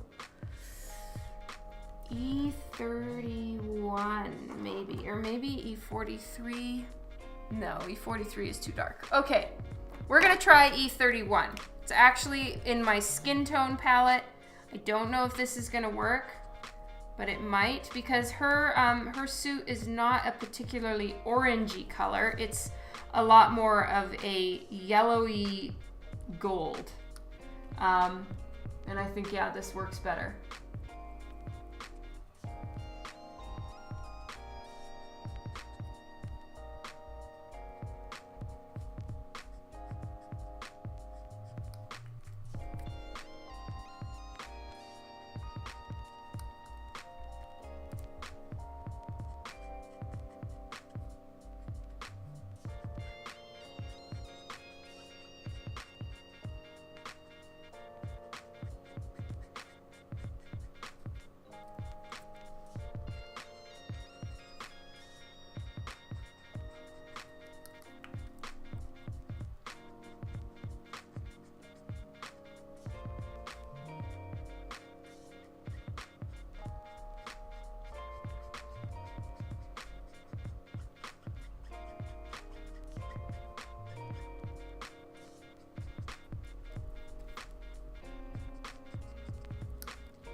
So I'm just blending out the edges.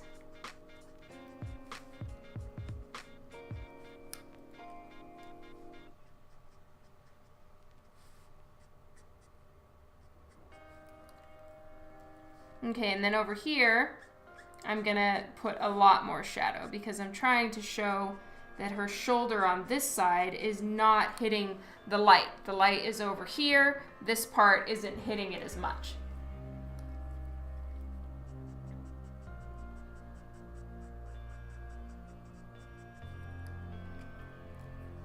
And then her head would be casting a shadow like this on the rest of her shoulder.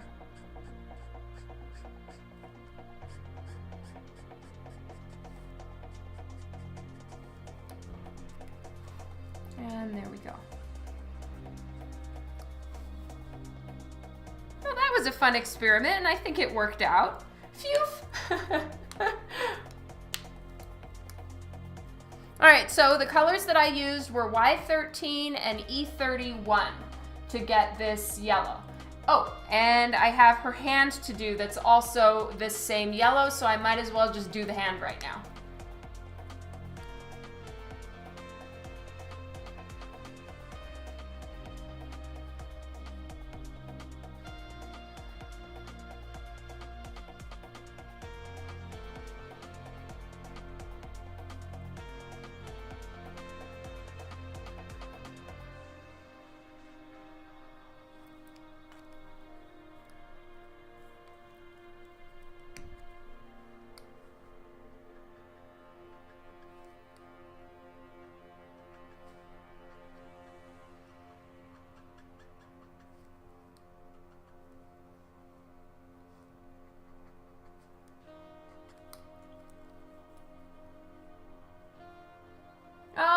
Thank you, Jason. Yay.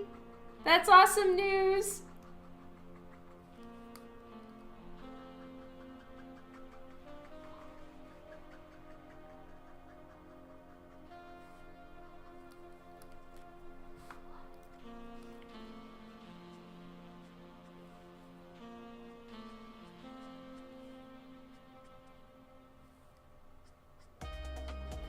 Some things I'm trying to darken a little bit more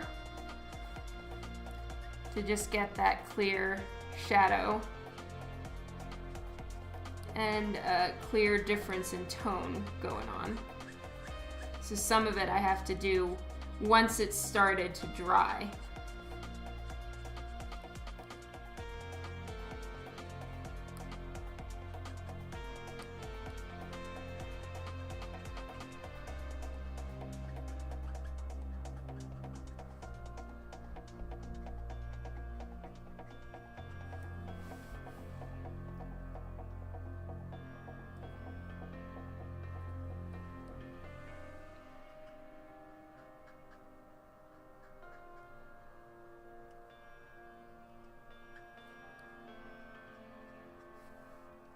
All right, so now it needs to dry for a little while before I can go back in and get some sharper shadows in there. So now I'll start working on her hair because her hair is like the next lightest thing. So let me just check her hair color again. All right, so it's a brown and it's a nice dark kind of ashy tone brown. So I'm going to use E25 and then some of the darker tones from there. I may even, go to the warm grays.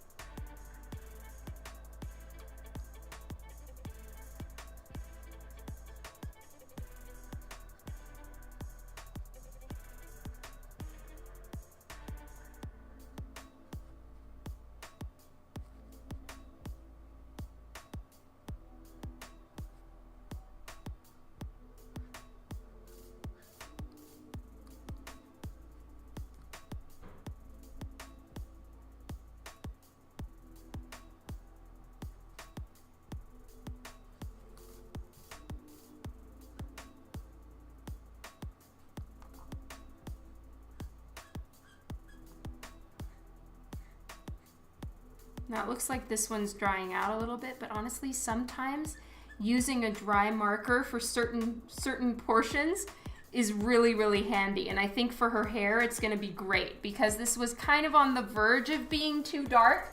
So the fact that it's not gonna be putting down a lot of color transfer is awesome.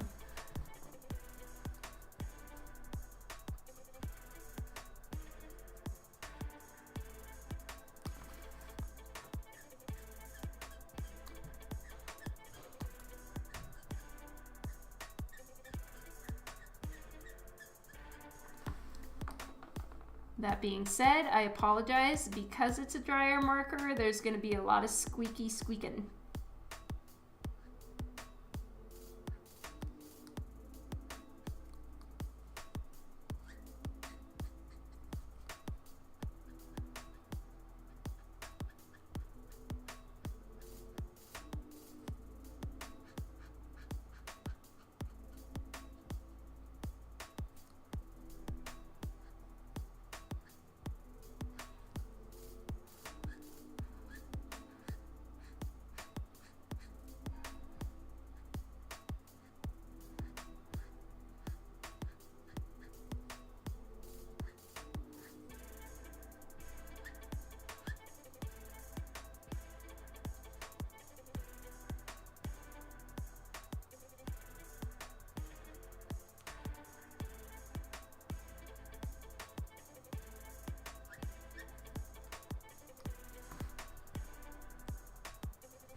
So even though my board is not reaching the end of this, I'm not putting any pressure at the end of the paper.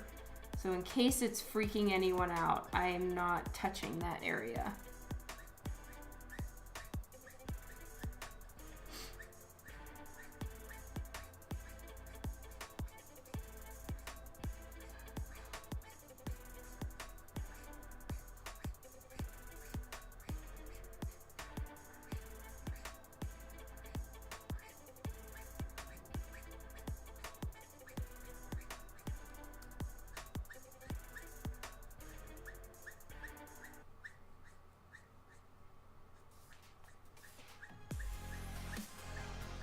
So what's everyone's plans for the weekend?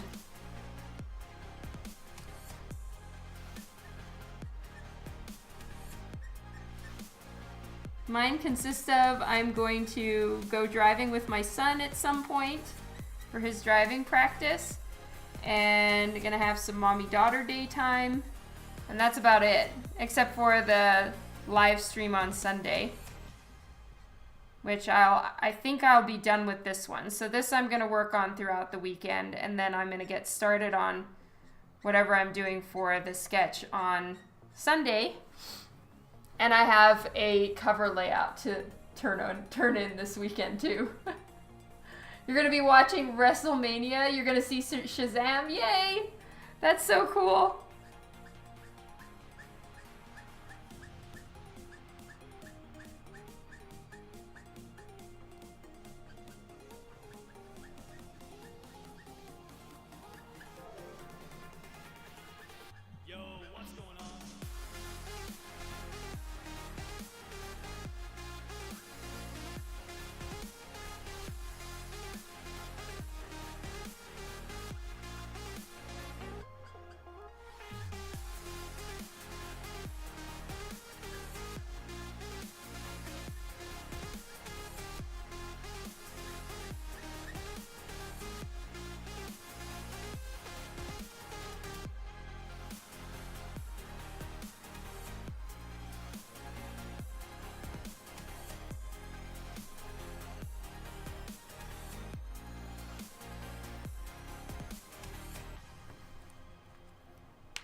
Avoiding age increase. Is it your birthday this weekend?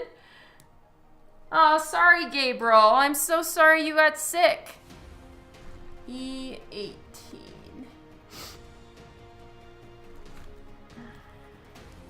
This might be too red.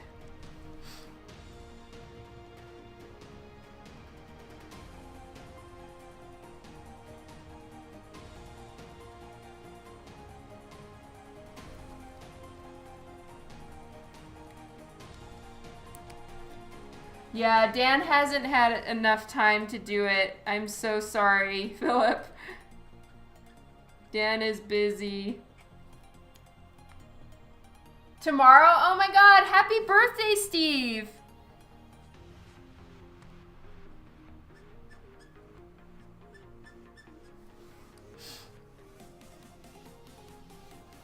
Commission work, you're so behind. I feel you there. Working all weekend, Mike? Ah, sorry.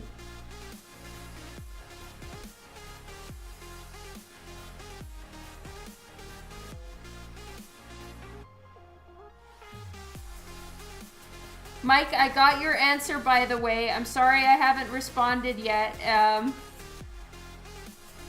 I'm gonna think hard and decide what commission to do. Yeah, I didn't know that either, Steve. Yeah, it's crazy. More birthday people.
Your daughter's 7th birthday was last weekend. Wow, so yeah, there are a lot of birthdays happening right now.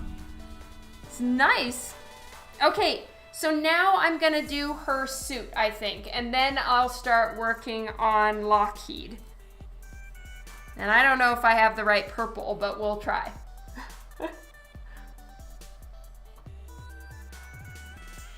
Yeah, and then her belt is white. No, red. I don't know why white came out of my mouth, but yeah, her belt is red, so that'll get done. And I think I have enough time right now to finish this up and maybe even do Lockheed too. We'll see. Depends what time dinner is. Dan is cooking dinner like a sweetheart so that I can be live with you guys. Okay, so I have really dialed down my doing leather with Copic to 2 colors, pretty much. And it has massively simplified the entire situation, and my life is so much easier. Now when I get a commission of a character that I know is like black leather, black latex, I'm not worried anymore because this is just so much easier. So it's the same thing that I did with the Goblin Queen yesterday. Was it yesterday? No, it was Wednesday. With this one. And so basically all it is, I don't know if you guys can see it through there. So this is the one that I did on stream with you guys on Wednesday. And this one, Dan was too busy streaking. True story, Gabriel. So this one, it's the same thing. I just did these 2 colors. Then I use a little bit of white colored pencil and put a pop of white acrylic in the highlight portions that I really want to pop, and then boom, done. It's so much easier than trying to like blend it all out and use 10 different markers to get literally the exact same thing. So this is so much easier. If you need to do any kind of latex and you don't mind the way this looks, which is slightly softer and not quite as intensely detailed highlights, which I prefer, this is the way to do it. So it's T6, T9, white colored pencil. I find that the best white colored pencil that I have come across so far is the Caran d'Ache Luminous colored pencil. This costs all on its own, I think, I don't know. It really depends on where you are. Probably between $4 and $6, but it's unbelievably good. And then one of these Molotov or any kind of white acrylic paint pen and you're GTG. Coloring to start, I mean, you could even use Crayola, honestly. You just use whatever you can afford, whatever you have. It's the practice that helps and really gets you on your way.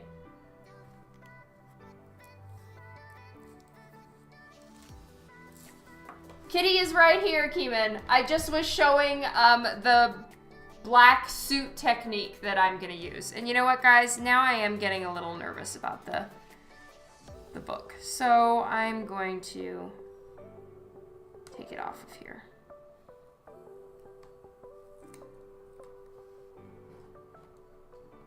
Sonic Boss, thank you so very much for the follow. All right, we're just gonna move this down. There we go. Move it up. All right, so now I'm going to work on the suit. And I'm gonna start with toner gray number 6. And because this likes to bleed, I'm gonna be pretty careful to not even color all the way to the edge. I'm gonna leave a little bit of room between, say, her chin and the marker. I can go back in then with a pen or something to like bridge that gap, but I can't really fix it if it starts to like seep into her chin and she ends up with a goatee. That would really suck. Sorry. There's no spine crease though, it's all good.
sorry, Gabriel. I didn't mean to do that to you. I'm sorry.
That's funny.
I'm just taking the 9 and blending it out a little bit.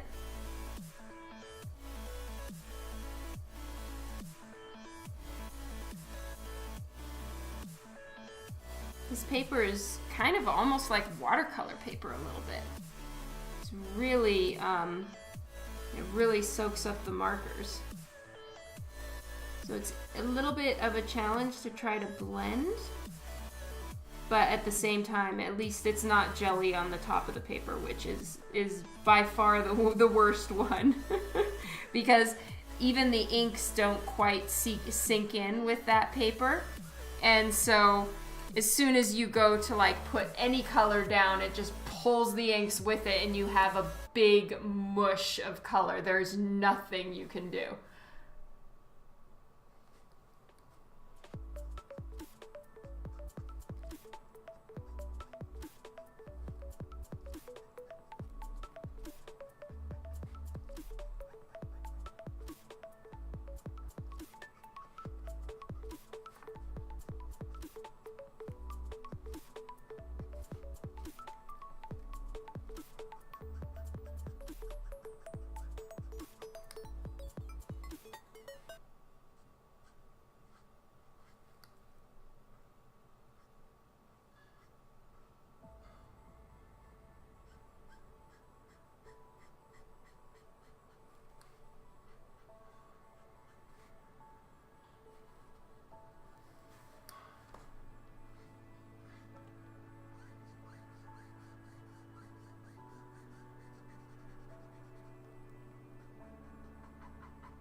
All right, so I'm just filling it in like this, and then once I'm done with this part, it'll really start looking better once I start getting the highlight colors in there. So the white colored pencil, and then even the pop of acrylic paint on there too. It'll really help.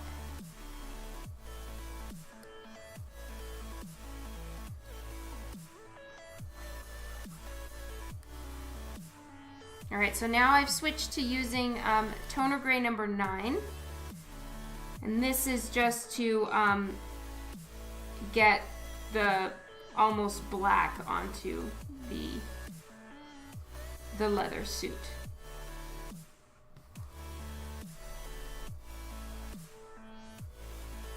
And now I've switched to toner gray 6, and I'm just blending it out. And now this leg, I want to show that it's kind of going back and down, and then the this leg will be catching a lot more of the light, and this one won't. So that's why I'm kind of de-accentuating this one a little bit.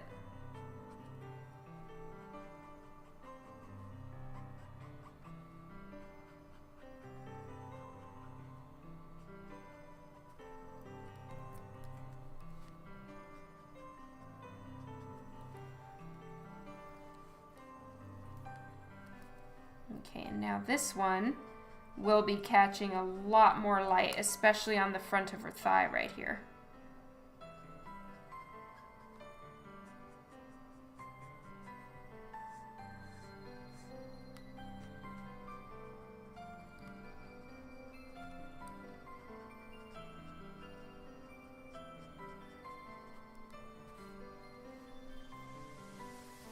Yes, you could use a Jelly Roll pen as well, for sure.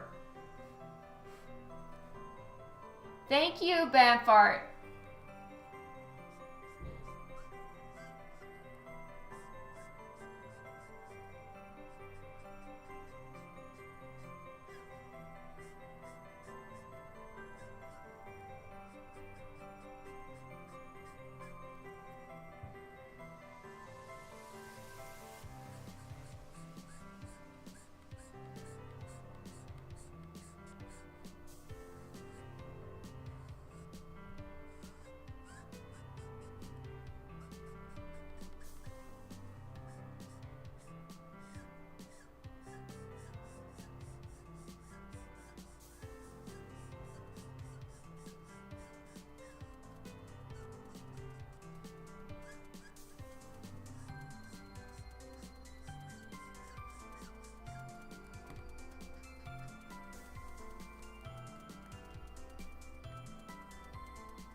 Right, we're almost done with this part, and then adding in the highlights is going to be kind of the fun, easy part once this is done.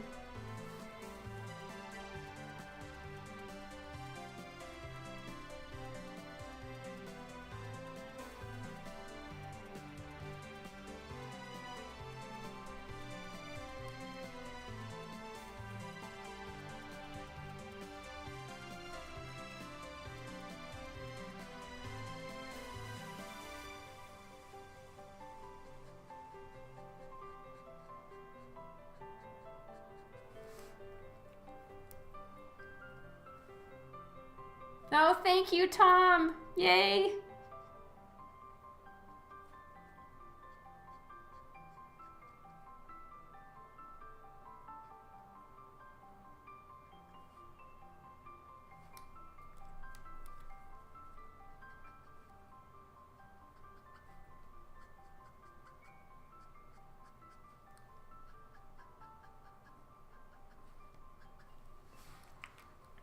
All right, so now I'm gonna get out my white colored pencil to put in the highlights.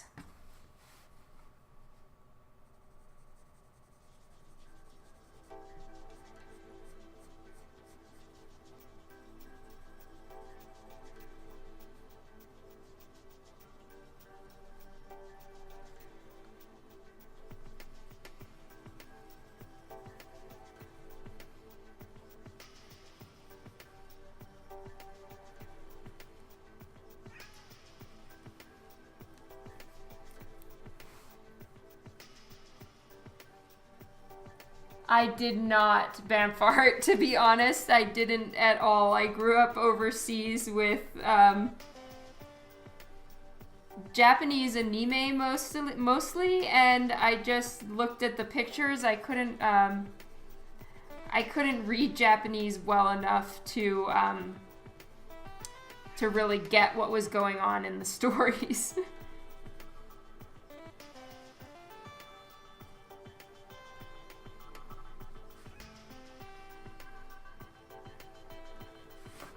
I learned to speak Japanese very quickly, but I had a much harder time with the written.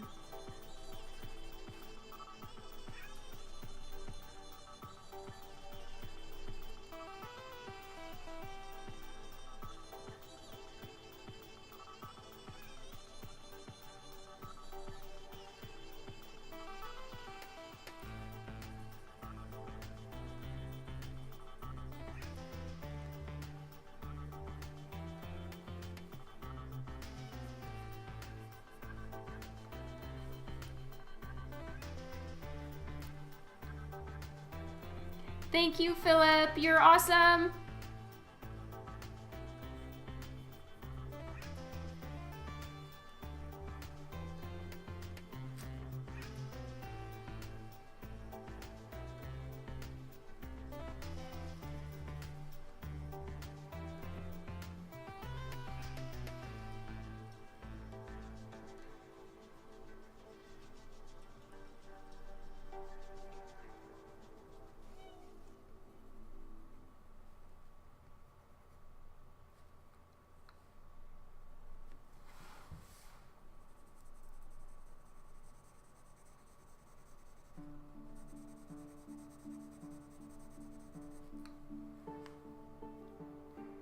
No, you're amazing. You're so amazing, Philip. Thank you so much.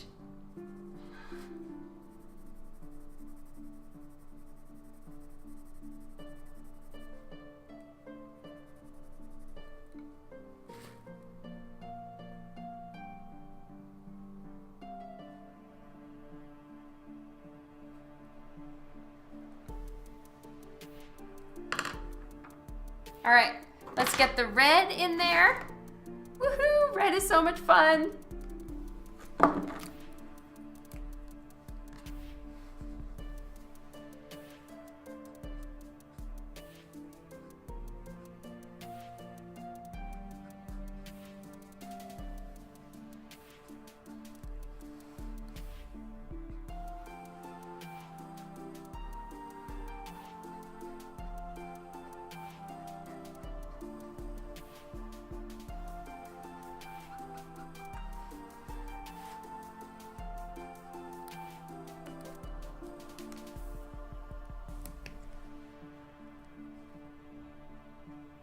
Kylie's back.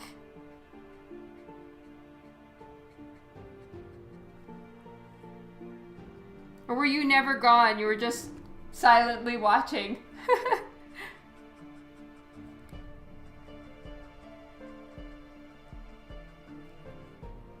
Oopsie, it bled. I'll just make it go down a little further on that side.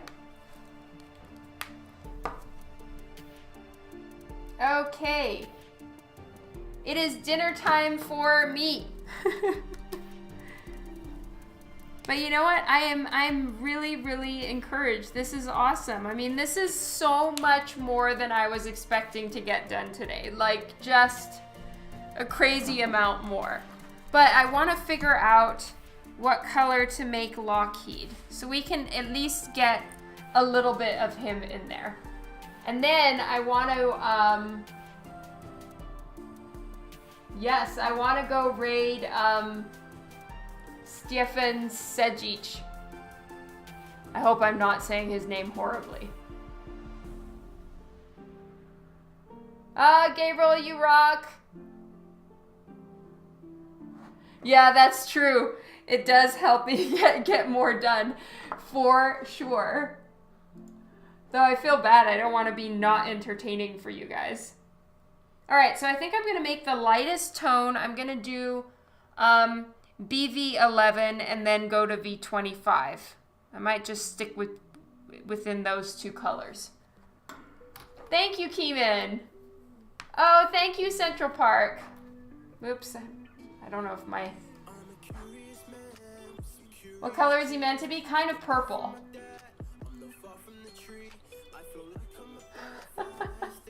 Well, you guys rock. Okay, what did I say?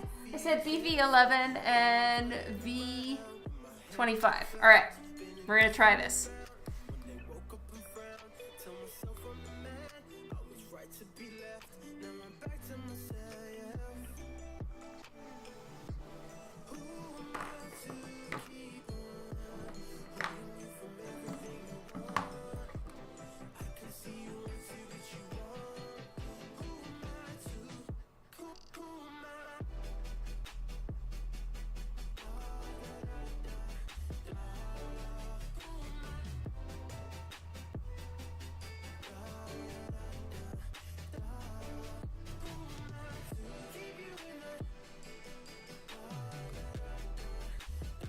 The only part of him that isn't purple is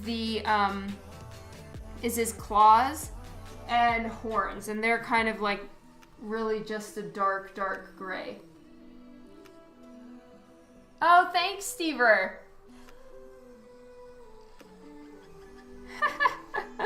That's hilarious, Sloppy Octopus.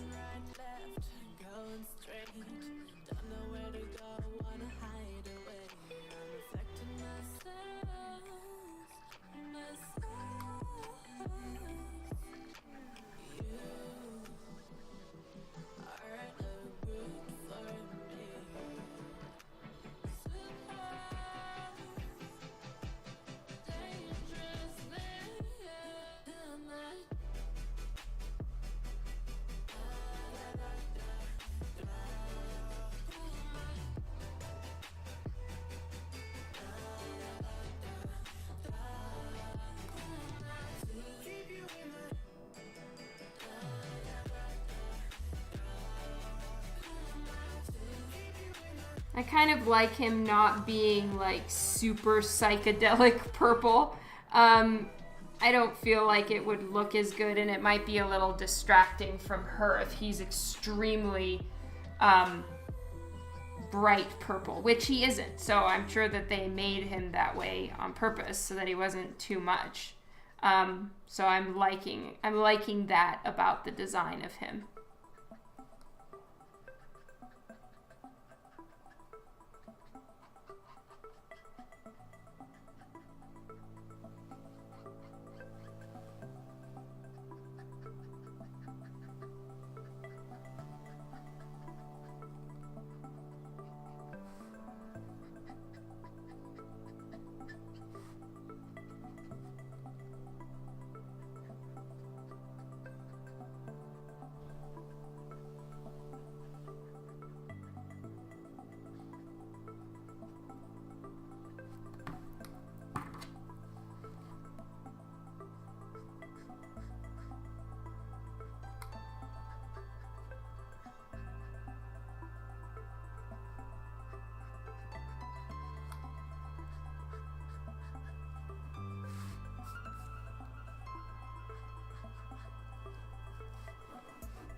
I can color over his claws there because his claws are considerably darker than the purple I just put there, so it doesn't matter.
Okay, so now I'm switching to V25. I'm not sure how these are going to interact with one another. Oh my god, they're great. Yay!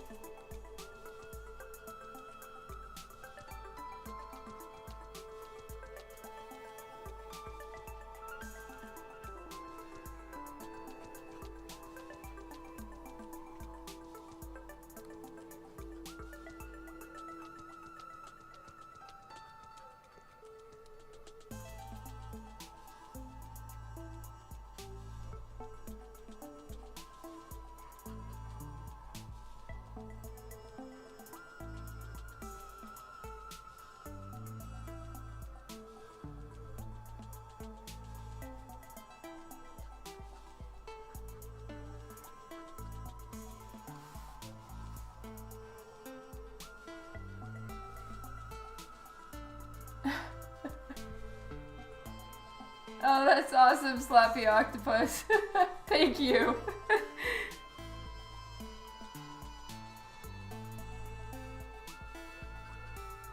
Well, it's really fun when that happens, where you're just like, shit, I don't know if this is gonna work. And it does, quickly. Alright, so I want to make sure that his tail doesn't look like, I don't know. When it's a little too smooth, it looks a little suspect to me. So I'm just giving it a little bit of texture, and I actually want him to have a bit more texture on his skin. So I'm just gonna put a little bit in there. It's really quickly blending into the paper, so I may even have to go one shade darker with this purple. Or just wait until it dries and add a bit more after the fact.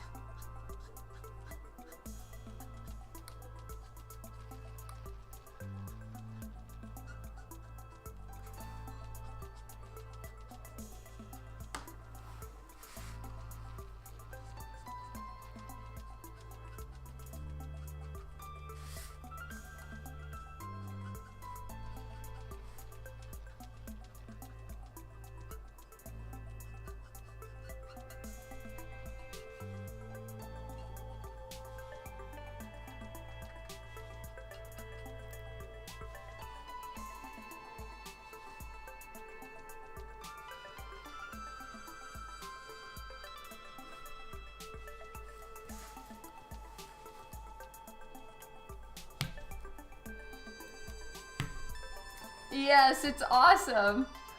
A lot of pictures have light dots on his back. Oh, that's interesting. Thank you. Mr. E, hello!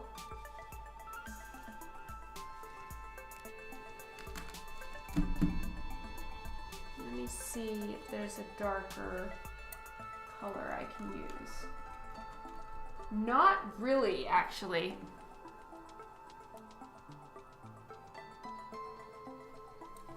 Alright, so I'm going to give him his dark horns, and then I'm done for now. And let's go raid, and I'm going to go eat dinner. I'm pretty excited about it, I'm not going to lie. Ooh, this is a full one.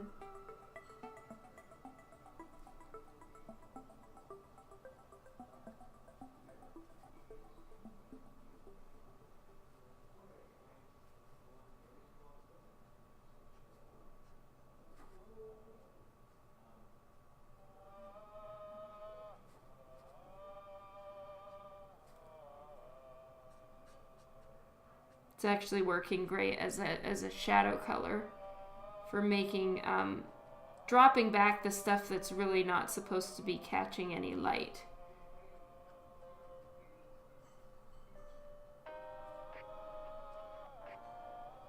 Giving his skin a little bit more texture.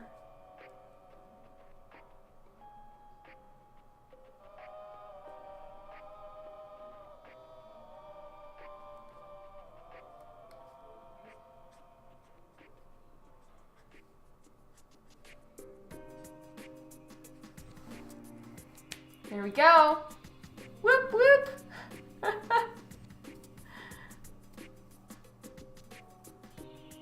Oh, thank you, Mr. E. I'm so glad that you like it. And this was awesome, you guys. Thank you for hanging out with me and being so supportive and awesome like you always are. It is fantastic. I had a great time and so much more got done than I expected. Like, I was thinking, oh boy, I'll be doing good if I get through the pencils on this one. So that is great. And I don't want to like talk too much and make a bunch of you go before we go raid Shinny Bezial. Anyway, he's a comic book artist. I admire his work a ton. I've never met him at all. But I really, really love his work. His name is Stefan Sejic. I'm not sure how he pronounces it. But anyway, let's go raid him, show him lots of love, and because he is just an unbelievably good artist. So yeah, let's do that. And I will catch you guys later on Sunday to work on another sketch, whatever it may be. Anyway, I'll talk to you all later. Let's see if I remember how to raid. Shinny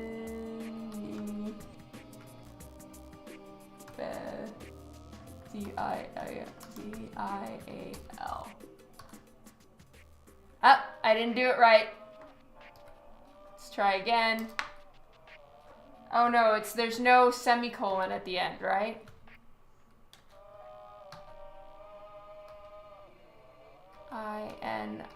Iniebezial. Okay, let's go raid. Show him lots of love. He rocks. He's an unbelievably good artist. I've never even had a chance to catch one of his streams, so this is going to be awesome sauce. Let's all go and say hello to him. Talk to you guys later. Bye.